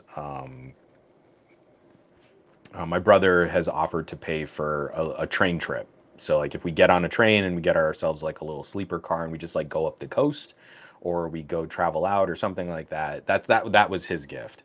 We got him an Instant Pot because he didn't have one, and I love pressure cookers, so I kind of felt like get get get him something for his new kitchen. My parents, they wanted to help out with just some home improvement stuff, so we're going to be doing a little work in our kitchen. The house that we've got, the house that we bought, was obviously a rental before the owners sold it, and there are so many things in this place that are precariously held together by former tenants using like window caulk just to stick things back on. We have like a little downstairs guest bathroom, and like my daughter comes out, and she's upset, and you're like, Lex, what's wrong? And she pulls out from behind her back like one of the arms that holds the toilet paper dispenser, and we go in there, and it's like this one little screw in this bracket that absolutely is not made to hold anything. And it's just been kind of wedged on there. Like just the force, the friction of the screw on this back plate was what was holding our toilet paper dispenser in place. And so when that pulled off, it also pulled off like this whole sheet of just the stupid cheap paint that they used in our bathroom just to kind of touch up and make it look kind of nice. When you make those jokes, like our house is being held together by like gum and scotch tape, a few things not too far off. We're gonna have to gut all the closets and actually put in good fixtures, and like it's hilarious. Um, but so like my parents helped out with stuff like that, and then for my sister, I got her a bunch of smartphone and camera accessory stuff. Because they were going to be spending some time with my brother-in-law's family for Christmas. And it was little things like they tried to get a nice family portrait from their phone, but they don't have a phone stand. They didn't have a camera tripod. They didn't have any of that gear. So, like, they had an old beat up music stand, and they're balancing the phone on this music stand and trying to hit the timer so that they could run over and take a photo. And you're like, I think I can help with that. So that was, I think, the extent of the geeky stuff. I almost want to kind of make a video on that. Like, maybe your phone, you don't need an upgrade for your phone, but maybe you just need a few of these things that can kind of like spruce up. Like, I don't expect my sister and her husband to just become, super into photography, but having a few of these little tools in a closet somewhere means that like when they need it, they can go, and it's so much easier when you just have the right thing to use that stuff. So again, I feel like a DTNL, some home renovation guy. So now you're hearing it, and my channel is all going to be about home improvement now.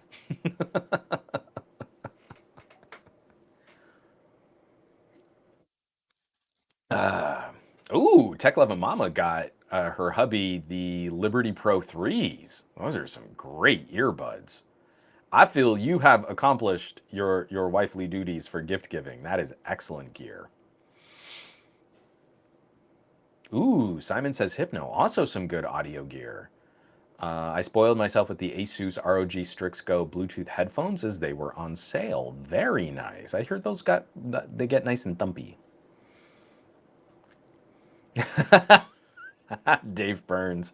I'm hand scrubbing the kitchen floor right now. I know very much what it's like to live in a place that's meant to be a rental. Yeah, it's pretty rough.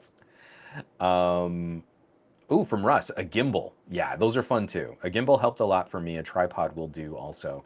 So I was thinking, like, I could get her a decent gimbal, or for the same cost as the gimbal, I got her a Bluetooth remote shutter, a little one of the nicer metal clamp, spring clamp phone mounts, a pretty decent lightweight travel tripod that stands pretty tall, a Gorilla Pod to back that up.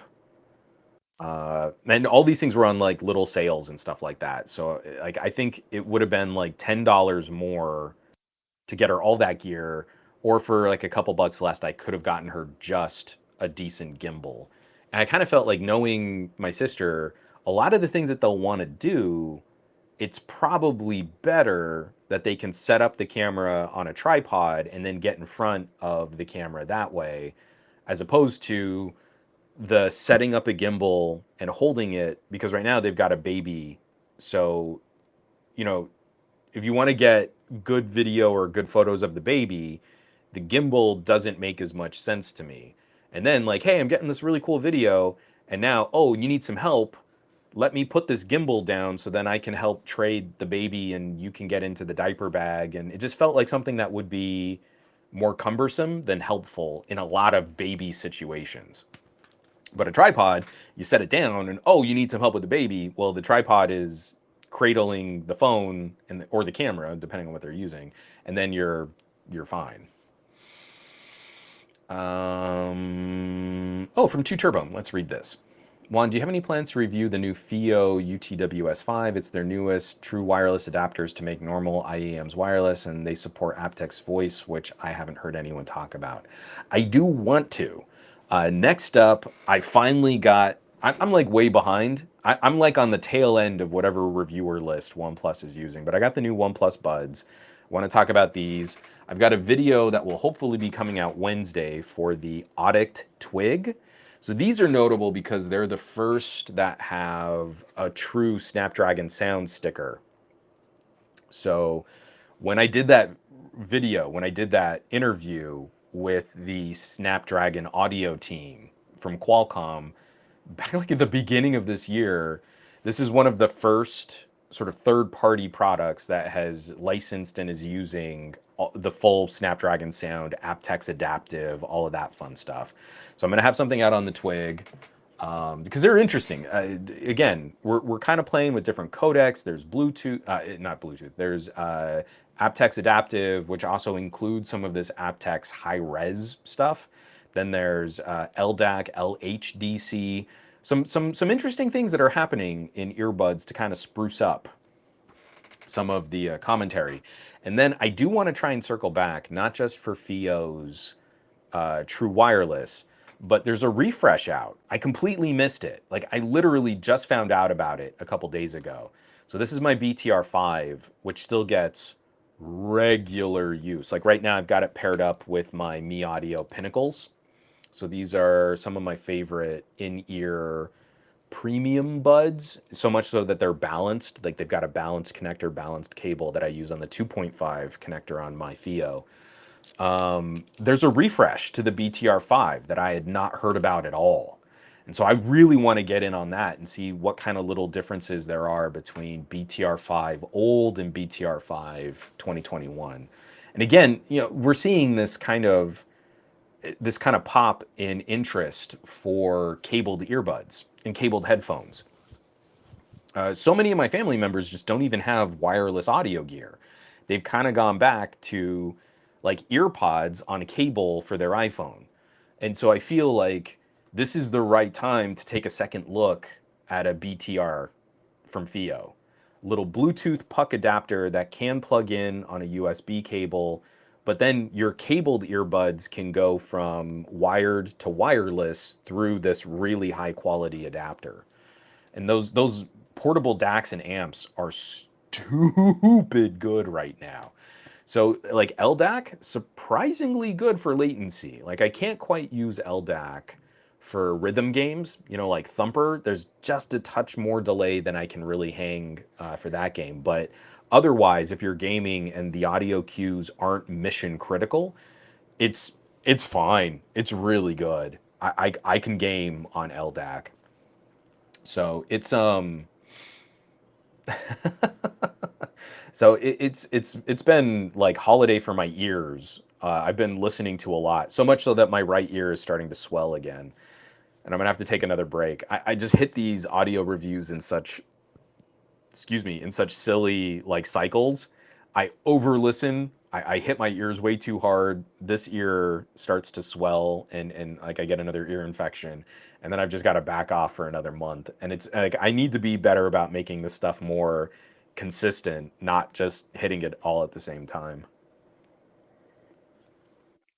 Sorry, that was an incredibly long answer to say I really want to review that thing that you asked me about.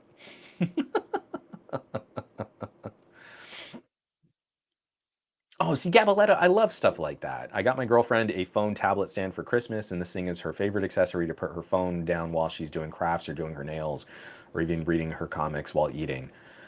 You know, I get all bitter because the dual display phones were amazing for that. You know, like an LG V60 or a Surface Duo. Now I've got the Fold. I'm borrowing the Fold from TK while he has my Duo too. Um, it made me so crazy because you have this perfect built-in prop your phone up any orientation, whatever screen you want to see, and it's brilliant. And it's so silly when you give someone like a tablet stand and it completely opens up this like whole new world of like, oh, I can do this with my phone now. Oh, I can do that with my phone now. And you're like, spent $9 and it completely, I mean, it just like radically it increases the number of things you can do with the phone. It one, it's amazing. And it is. It's so heartwarming and it's such a great thing to share. But on the other hand, it's like, man, we have done such a terrible job of like expressing to people like these are all the other things you can do with your phone. And isn't it so much nicer when you got like a pair of Bluetooth earbuds in, you fire up Netflix, you prop your phone up so that you can see it easier, and you're eating a sandwich. I mean, it's really nice. It really is quite nice.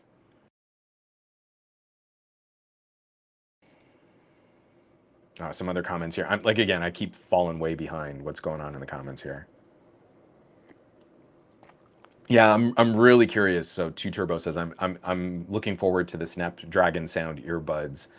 This is going to be. We talked about this when I was hanging out with TK because TK and I did an in-person podcast so that we could trade our phones for this phone swap, and we were talking about it's going to be one of the interesting things to compare and contrast because I'm using the Twig, but right now my SIM card is in my Pixel 6 Pro. Well, the Pixel 6 Pro has a Tensor SoC. It's Google's chip. So it doesn't have a Qualcomm SoC.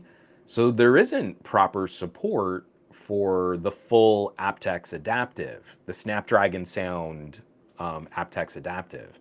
So I pull out one of my Xiaomi, which is, I don't know why, but Xiaomi has been way ahead of the curve in supporting all of these audio codecs, LHDC, aptX adaptive, aptX high res or HD, whatever they were calling it. Like for the longest time, especially on Android 11, the only phone I could reliably point to that covered everything was a Xiaomi. So now I'm kind of playing around with the Poco F3, and I'm going to be doing a video just kind of looking back on that phone too. Um, but yeah, so it's interesting. Like I've got to move my SIM card around to play with. Well, okay, if this has LHDC support, well now I can finally use that with my OnePlus 9 Pro. But if I want to use aptX adaptive, I need like a current Qualcomm powered phone. But you know, if I just want to slum it with some of my LDAC, I can go back to my Pixel. I mean, it's just all over the place right now. So I think it's going to be a little confusing as we start getting into that. All Greg, I am not going to be jumping on. So will I review the Oppo Find N? I have zero real relationship with Oppo.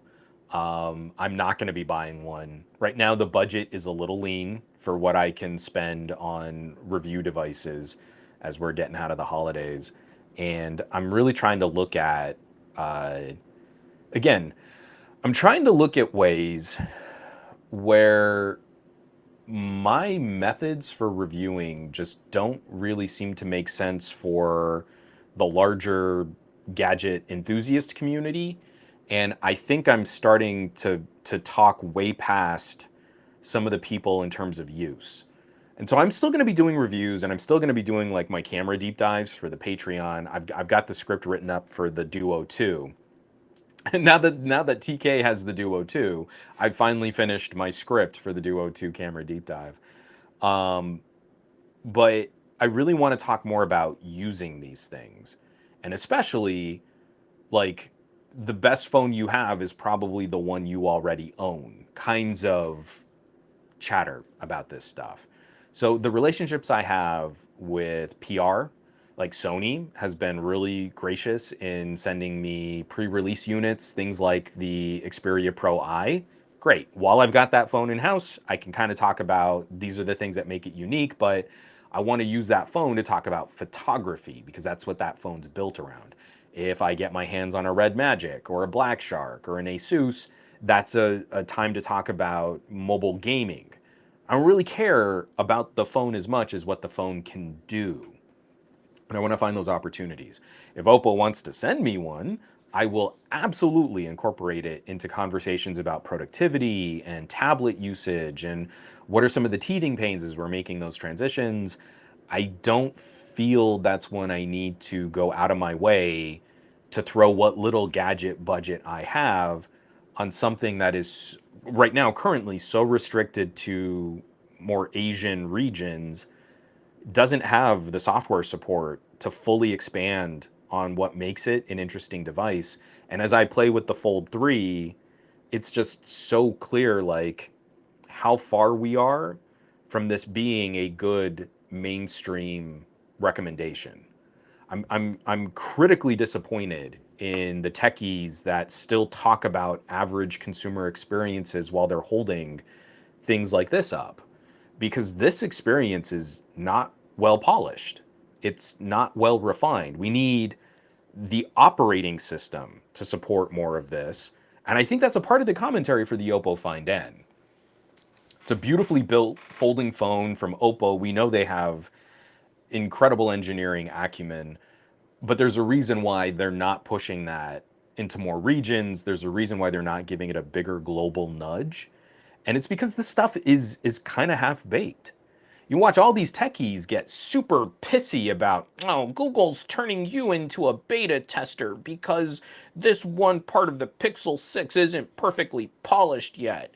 And then they'll hold up like a Z Fold 3 as if this is in any way, shape, or form finished. This thing is so raw still. And again, I love it. Like, I don't even see the crease anymore. And you're like, well, then you're kind of an idiot. This thing is just as distracting as like having two separate panels. You're like, we have not solved for folding yet. We have not figured out pocketable tablet. This is in no better shape than like a Duo 2. It's really good. It's really good, but it's really good in the way that I get excited about. You know, when I'm out there nerding out on like heads up displays like Focals by North, and it's not perfectly polished in the best, easiest way for consumers to use it, this is like, no, that's bleeding edge. You can be average or you can be bleeding edge. But if you're bleeding edge, you know there are going to be some teething pains. And you know this stuff isn't going to be like the most easily lowest common denominator accessible to all consumers. That's what you trade off. So the Fold to me is exciting for being ahead of the curve, but let's not pretend that this is what we've all decided a folding phone should be, cuz it's not. It's not at all. So that's where I've gone off on a tangent. But sorry, Greg. To answer your question, what you were really asking me is I don't have it on the list. I'm not the biggest fan of folding phones in general. I really liked dual display. I liked part-time dual display. I like the Duo as dual display. I think it makes more sense for multitasking, which is what I need. I'm not as impressed with one big square canvas that shows you less information on your screen. I want easier compartmentalization of data and different apps running at the same time.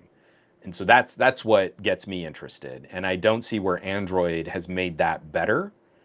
And the split screen experience just isn't as nice if the phone itself automatically goes to let me unlock this, automatically goes to, I'm going to open up this one app on this one big canvas. So like I open this up and you're like, okay, cool. That's one big square of Google Play. That's less information on the screen than if I open it on a skinnier phone. Like that hasn't made this experience better. But on a Duo, it automatically opens it to one half.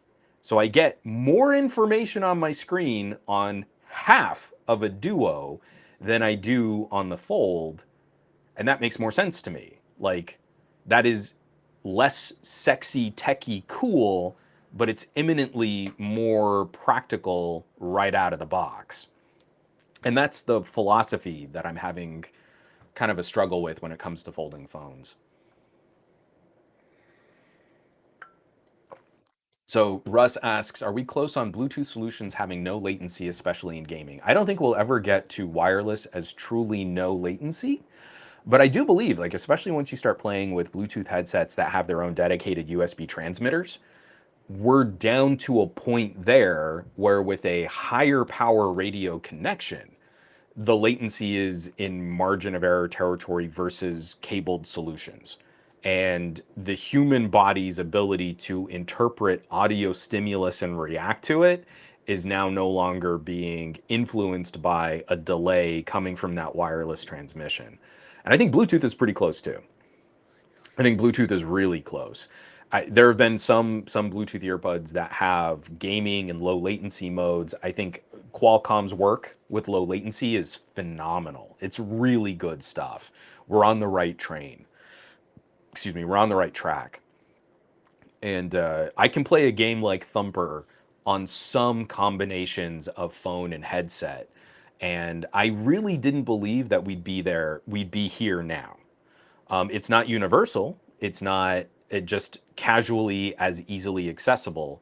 But if you do a little bit of research and you pick out the right combination of host device and audio solution, you can get to a point where even rhythm games are playable. You've still got just that little bit of a brain mechanic where, like, I've got to be a little bit earlier on the attack than I think I need to be, but I can totally play this game.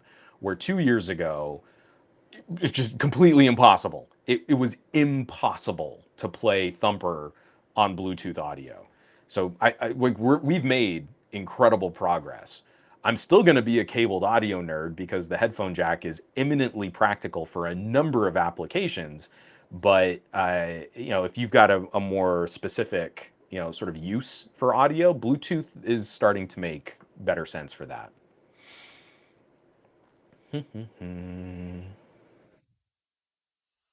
Sorry, I got to catch up with the chat. I keep going off on tangents. Oh, Simon, my turkey curry is ready. Everyone say happy holidays and a happy new year to Simon. Turkey curry sounds delicious as I've been chewing through all of these rich holiday foods. So I hope it came out phenomenal and beautiful and delicious. Oh, see, Aditya, that's the stuff I love to hear. I still get giddy with laughter when I listen to my HD6XX. Those were those the drops? Well, it's Sennies, right? Using the BTR5. It's beautiful. Again, good audio is just such a treat. And sharing good audio is such a treat. Imagine, like, so many times I'll have like my Bear Dynamics, my DT 770s. Those are old cans, right? Like that's that's very aged audio tech. But I'll plug them into my BTR, and I'll bring them. They'll be in my backpack, and I've like blown so many family members' minds. Like I'll see someone, you're like, what's your favorite song? Listen to it on like your AirPods and like first generation AirPods. And like now I'm gonna throw these big old goofy looking cans on your head. and this is what your song really sounds like. I mean, like, it's so apparent. It's like a light bulb just clicks. You can see it on their face. It's not even like, oh, I mean, that's pretty good, but my AirPods are obviously the audio premium quality, blah, blah, blah. Like, there's no room. It just, it's like something they've never experienced before. And I love sharing that experience. Not to make someone dissatisfied with their product, but just to show, like, right tool for the right job. Like, your AirPods are great, phone calls and situational awareness, I guess, and all these things. And they pair really easily with your phone and your tablet. Awesome. But if you really like this song, this is what that song really sounds like. And again, it's both exciting that I get to share that, and then also kind of sad that so many people I know haven't had that experience yet.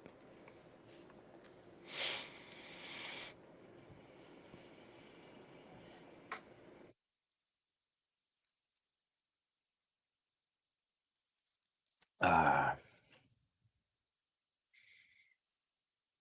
Yeah, I mean, some people are mentioning some of the other videos and some of the end of year commentary. Like, there are a bunch of companies that are really easy to take pot shots on, and I don't really feel like I want to respond anymore. I'm already cranky enough, and it makes me physically ill whenever I single out a piece of media and I highlight this is exactly how it's all stupid, and nothing ever comes from it.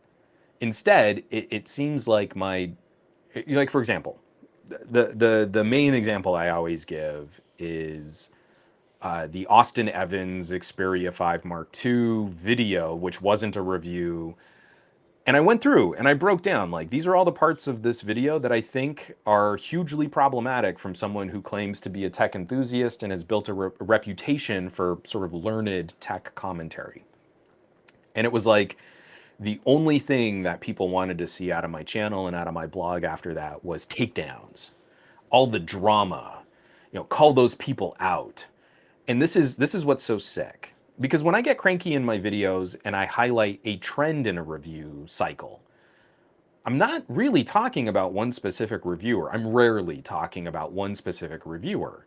It's just so easy to call out what a bunch of reviewers are going to do before the product has even really been released. And we've had a number of reviewers actually say that just publicly. Like, I could just copy paste my Duo 1 review for the Duo 2. I don't even really need to use it. And you're like, that's not a good look. That's a real bad look for our industry, for our enthusiasm, for our fan base, for our community. If we're into tech, we should be into tech. If you just want to make money saying nice things about Apple, just be honest. Just tell people that's what your channel is. And you're not going to lose anyone. You'll gain followers that way. Hey, you like Apple products? I like Apple products. Come to my channel and we'll say nice things about the Apple products that we like, and you can watch all my YouTube ads and I'll make a lot of money off of it. Just be clear. But I was really proud. I didn't do a lot of year-end appearances this year. One, unfortunately, I didn't have a lot of time. So there were a handful of podcasts that I just had to rain check. Like, I just couldn't. But I did do Android Basha, Salah's year-end video. I just think it's real funny. Actually, hold on. Let me see. I tried to screenshot it, but I think it came out wonky. You give me 1 second here. Because I got to be the contrarian. I can't be the guy who just, like, goes with the flow. But I was talking to Salah, and he was like, well, yeah, so what phone do you think you're going to do? And yeah, I don't know. This year was actually, getting to the end of this year was kind of tough because there were a lot of experiment phones that I really liked. And he was like, okay, well, yeah, that's interesting. But what do you think you're going to pick? Oh, let me just trim this real quick. I can do this. I can do this. And so I told him, and he was like, yeah, I don't think anyone's going to do that. Out of all the phones at the end of the year, I think you're going to be by yourself there. And so let me throw this into a browser page. And I enjoy very much the look of this graph. So Salah reached out to, like, basically every tech creator on the planet. Like if they're on YouTube and they make tech videos, um, he reached out to them and then just asked, what phone are you going to carry into 2022? So all the phones that came out this year, what's the phone that's going to kind of get you started into next year? And I think this is very telling, especially for the number of people that make a big show out of reviewing Android, but kind of not. So, first of all, I'm going to say to Salah, I'm going to call you out. No more letting them pick two. Because so many of these people said, like, well, I need to have a Samsung and an Apple. No, no, no, no, no. This is the Sophie's choice. Like, if this were your phone, what is it that I picked one? There's so many phones on my desk right now, and I leave the house with two phones on the regular. But if you put a gun to my head, this was the phone that I felt was really going to carry me into 2022. So I feel just in the interest of really getting to the truth of what these people are using and what they're trying to experience. But this is the chart as it broke down. I might even get like a copyright strike on this just by full screening it. But oh, let me see if I can shrink this. There we go. Yeah, it got kind of weird, but that's fine. Ah, there we go. Perfect. So Salah's breakdown, all of the people rocking some Samsung, and you can see like, here's a guy with a Samsung and an Apple. Here's a guy with an Apple and a Google. This person needs an Apple and a Pixel. You're like breaking all of this down, and then there's one dude rocking a Duo, two people rocking an Oppo, one person rocking a Huawei, and then there's me, way at the bottom with the Vivo. Woohoo! So I think Salah was expecting me to say that I was going to rock my V60 for another year, but I was just so taken with the Vivo. The X70 Pro Plus was such a happy surprise for me getting to the end of the year.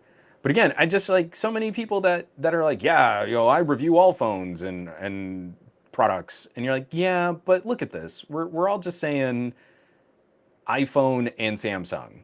Because if you can somehow combine the iPhone and Samsung audiences, you will make the mostest money. And that's not what I'm accusing these people of here. It's just the general trend that we find in this type of YouTube reviewery. And you go to these events, and for as much as they talk, yeah, I really used this other phone. Like, I really spent some time with this Motorola. And you're like, I don't think you did. I don't think that's what happened. But I was really torn because, again, because I was able to spend some time with the Xperia Pro I in terms of coverage, I really didn't want to spend $2,000 on getting another Xperia Pro I in-house. And I was torn. Like, I could make a run. I could make a good play for saying, hey, going into 2022, I really should be rocking a Sony. But when that Vivo showed up, and it's so funky, it's kind of a mess of amazing photography. It just kind of clicked.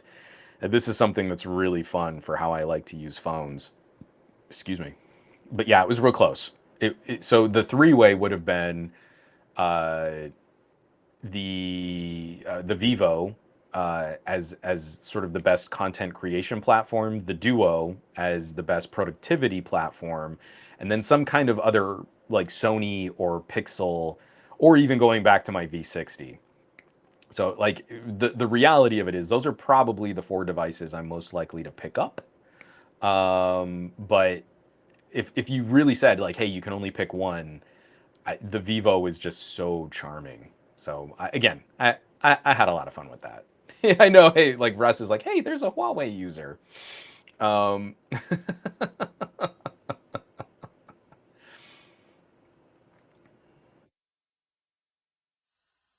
But yeah, it's kind of an interesting place that we find ourselves in. Also, I had to say huge respect to TK, because TK said Pixel 6 Pro and just left it there. He wasn't like, well, I need a Pixel 6 Pro, and I also need to have like like a Samsung and an iPhone. Like none of that. No, no, no, no. TK knows what's up, and he put it out there, and he locked his choice. Final answer, respect. A lot of respect there. Everyone say hey to Barry Johnson. He's late, but I feel he's appropriately on time. This is you got here exactly when you needed to. There's no lateness with my podcast because especially on a day like today, I'm not even on any kind of schedule or script. From Steve, a phone that is not a or multiple Sam Apple? Gasp. Preposterous. I felt really good. Again, I found like a lone holdout. You know, you play like categories and you're like, oh, you can't have the same word as me, or we cancel each other's points out. And you're like, yep, I did it with phones. There are three of us, and we only picked not only unpopular phones, but we are the only ones to pick those phones. If Android Basha does, I'll do it. He says next year you should sarcastically pick a phone from every single phone brand.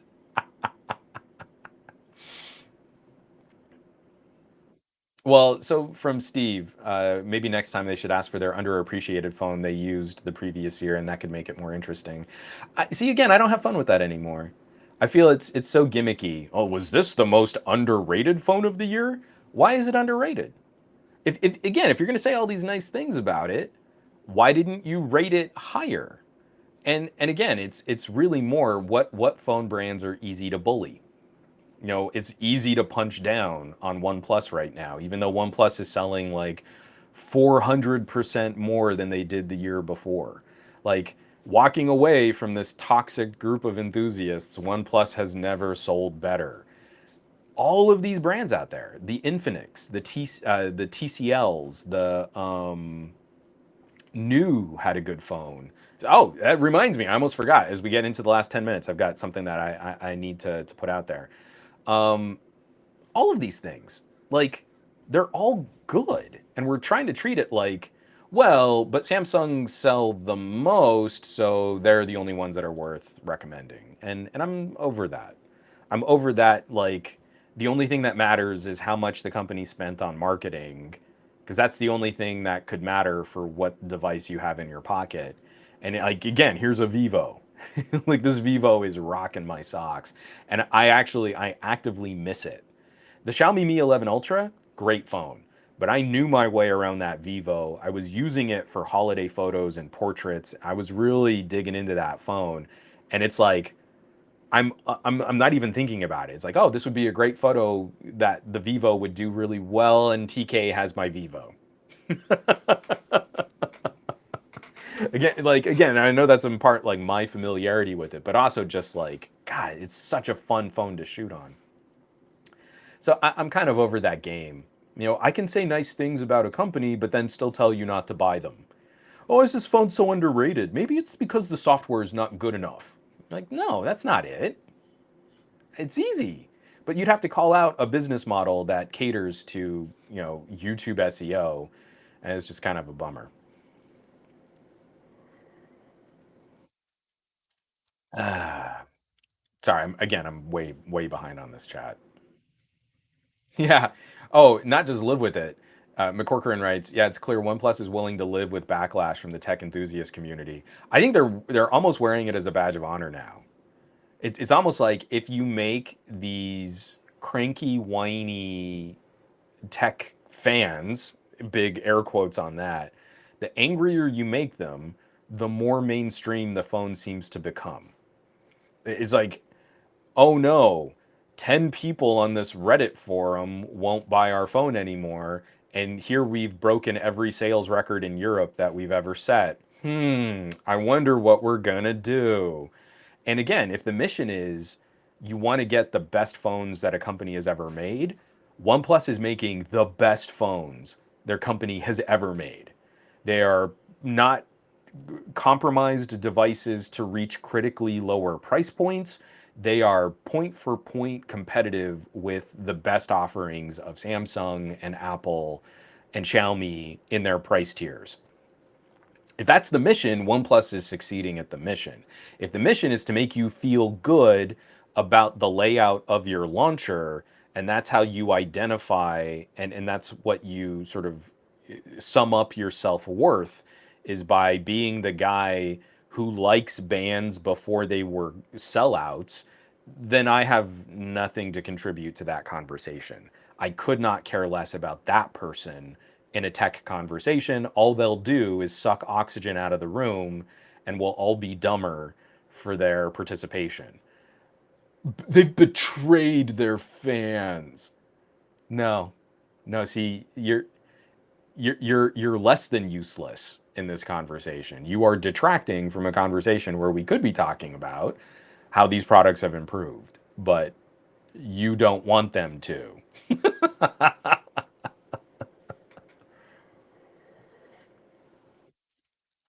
And by the way, that also reminds me, the phone elimination challenge on the Reddit is still going. Hold on, let me pull it up. It's we just started day 19. I need to drop this. I don't think it's gonna screen share very well. Yeah, it's a little off because of the website. So Fairphone was just eliminated. We're down to 11 brands. So we're about to hit our top 10 bracket. Let's see who's left. Asus, Google, OnePlus, Oppo, Poco, Realme, Redmi, Sony, TCL, Vivo, and Xiaomi. And the vote was actually pretty heavy.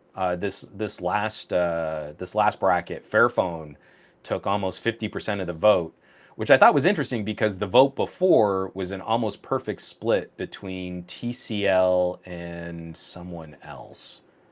I think it was TCL and Microsoft, and one vote pushed Microsoft over the top, and TCL got the axe. But TCL wasn't voted out this last round. Fairphone was. So yeah, we're getting to our top 10, and we'll probably be wrapping this up just after the new year. But the phone elimination challenge is going pretty strong. So you should definitely get your votes in.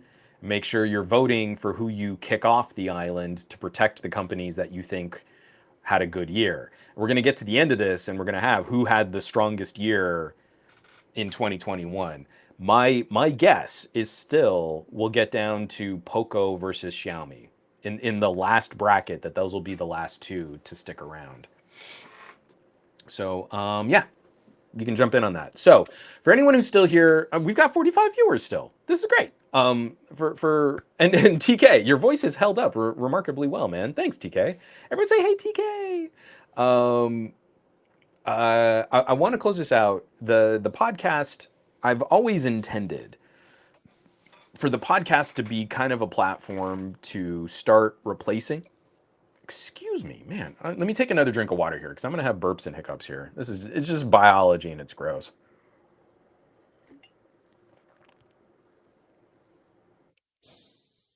Excuse me. So I'd always intended the podcast to start taking over some of the commentary that I would make standalone videos on. The reality of that is a lot more challenging than I thought it would be. Where, hey, if I make a really good segment for the podcast, I could go in there, cut that out, make it its own standalone video. It's a lot of work because you got to keep track of all of these parts and pieces. And I ramble. If I'm not on sort of a tighter bullet list of talking points, I'm just off. I'm off the reservation.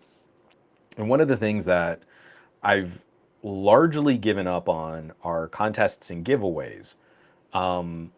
What's funny is like the tools that we use, like Gleam, has gotten incredibly difficult to use for staging a good contest unless you're paying them a ridiculous amount of money. So the subscription service always kind of made sense to me for some of the wacky stuff, but now I can't even go into a Gleam contest on the free grandfathered plan that I'm on and say these countries are excluded. So the last contest that I did a giveaway for some One More earbuds. And I'm going through and I'm like, I must be going crazy. I can't find the setting where I go in and I tell them what countries are eligible. But no, now that's a paid feature, which is like a core mechanic which completely eviscerates the ability for me to use it. So I ended up having, because I had already kind of gotten to a make or break point and I needed to get the contest out there, I said, hey, everyone's open, but I'm only going to ship to addresses in North America.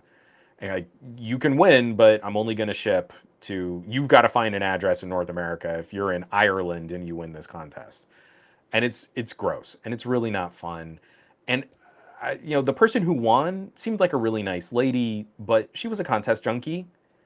Like those earbuds went to someone who really wasn't a part of this community, wasn't really engaged, wasn't really involved. All right, so this is my Pixel 6, and I'm a little mic here. My PC just blue screened. It's going through the process of rebooting right now. So I'm just, again, because we want to finish this up. I was minutes away from finishing up this live stream. But yeah, so the wonderfulness of having like a powerful enough phone that can use USB audio, and I'm still wireless, so I can still kind of move around my office, is pretty rad. I would definitely recommend it to anyone who might be so inclined.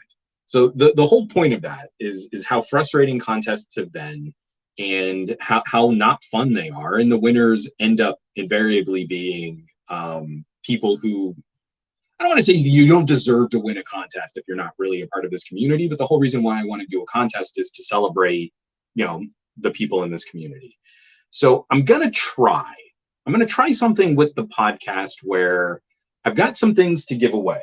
Like, for example, I just recently did a review on the Eco Opal, the OH2s. So I've got a wrapped box of the Ecos, and I have a second wrapped box of the Ecos, and I have a third wrapped box of the Ecos. And these are like $80 earbuds, just cabled, beautiful, premium audio earbuds. Ecos sent me every color they make, and so I used one just to do my own review. I don't need multiple pairs of these earbuds. I would like to give them away. So I'm going to work on this. And then also another member of our community is sending out a pair, a Bluetooth audio headset. I think that'll be fun to give away. And I want to start it off as an experiment. The folks at New, here we go. This is not fancy. This is not like the most exciting smartphone giveaway hype machine. I'm not looking at this to build like extra Twitter links and get, more followers and subscribers. I just want to do something because this is a phone that'll just sit on my shelf. I'm never going to use this phone ever again. And we're going to start off, this has to be United States only because this is a Verizon locked phone. But the new X6 is a solid daily driver phone. It's hey, I just need something that can cover the basics, communication, social media. It's got an okay camera on it. They even sent it with a screen protector and a little bumper case. Like, we're going to give this away.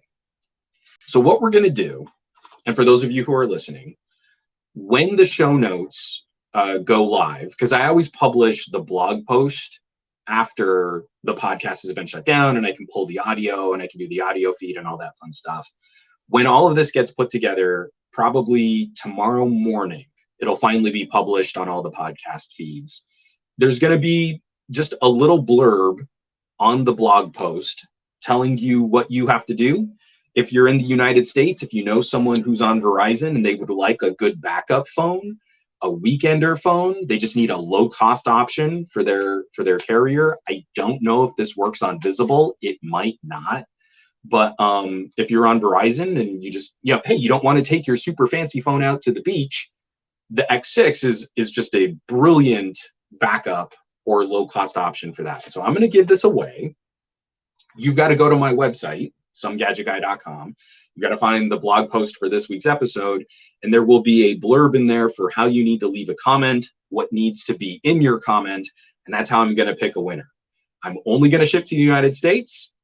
There is no point in you trying to get this phone if you live outside the United States. It's a Verizon, and it's a carrier locked. It's a Verizon locked phone. So, Dave Burns, new hype.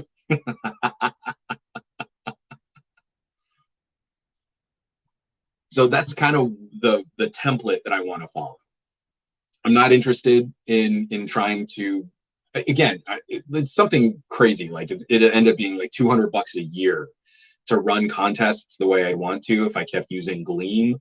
Any of these other platforms seem real sketch in how they handle, sort of the participants' information. Like you're going to use this contest plugin, and I'm pretty sure they're just going to scrape all your data and sell it off. I don't want to do that. So SomeGadgetGuy.com has a comment section on my blog posts. That's what I'm going to use. That's what we're going to try. I want this to go well, and the first couple contests are going to have to be USA only because shipping is such a pain in the butt and it's really expensive. And I just want to see if there's participation and if there's people that are having fun with it and there's kind of an engagement for how we can make this happen. I've got earbuds to give away. I've got headsets to give away. And I'm looking at this as I've got a shelf of phones over there. I have a museum of phones where I feel it's not okay to sell review phones for my own profit. But I can reach out to those PR reps and say, hey, what if I made a little noise and we gave that phone away? And I've got an Infinix up there. I've got an extra wrapped TCL, a TCL 20. I ended up with 2 versions of the same phone. I don't need 2 TCL 20s. Maybe someone out in the audience right now could use a TCL 20. So I want to have some fun. And again, I'm going to probably find some ridiculous or absurd things to do with some of these contests. But all of the contests from here on moving forward, there are going to be some teething pains. I'm absolutely going to have to ask for some patience on how this stuff gets sorted out and how this stuff operates. But I'm going to make them simpler. I'm going to make them comments on my website, comments on my blog post, and probably some kind of like share with a hashtag kind of a thing so I can track this stuff more easily. Dave Burns, I'm going to try and win that TCL 20. Yeah. Again, they're such good phones. Actually, oh, I got my TCL 20 5G, my Pro right here. This contest, not sponsored by TCL. This contest, sort of loosely in collaboration with New Mobile. So again, thank you so much. Again, the travesty and the cratering of this live stream going down just as I was getting to the good stuff. But in the interest of celebrating the holidays and in the interest of celebrating this community right here, I want to do something fun. And I've got too much stuff that will just become garbage if I let it sit on my shelves. So I want to find ways to kind of spread some of that joy, spread some of that, share some of that wealth, and especially with people that I think will enjoy it.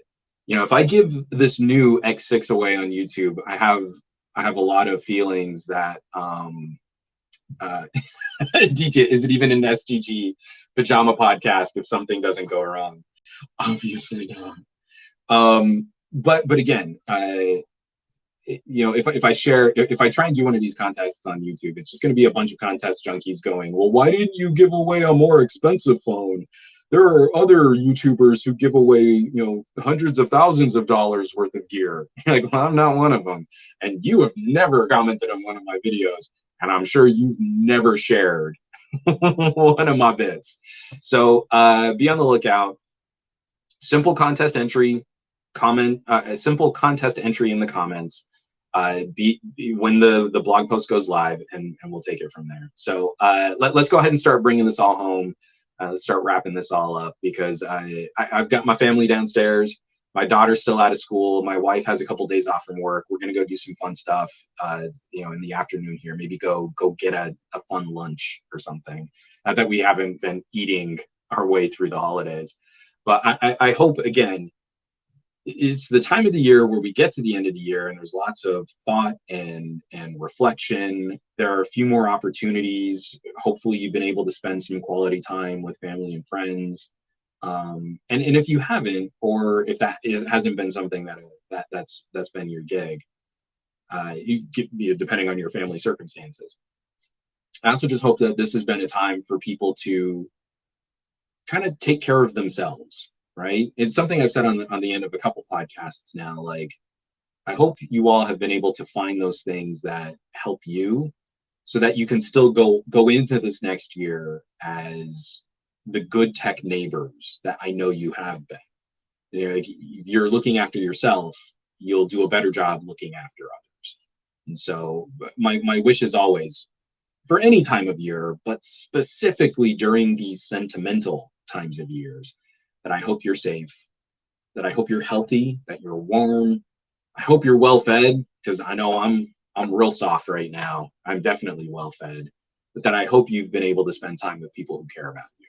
So from all of my family to all of yours, the happiest of holidays. And I'll catch you all back here next week for another episode of the SGGQA podcast. It'll probably be more news focused next week, but who knows? I have no idea. I could do another one off the cuff. Maybe I'll just do it all from a phone, and I'll go out and I'll get some sunshine. I'll go take a walk in the park. So take care, be well, be safe, and take care of yourselves. And I'll catch you back next week. I love you all. Be well.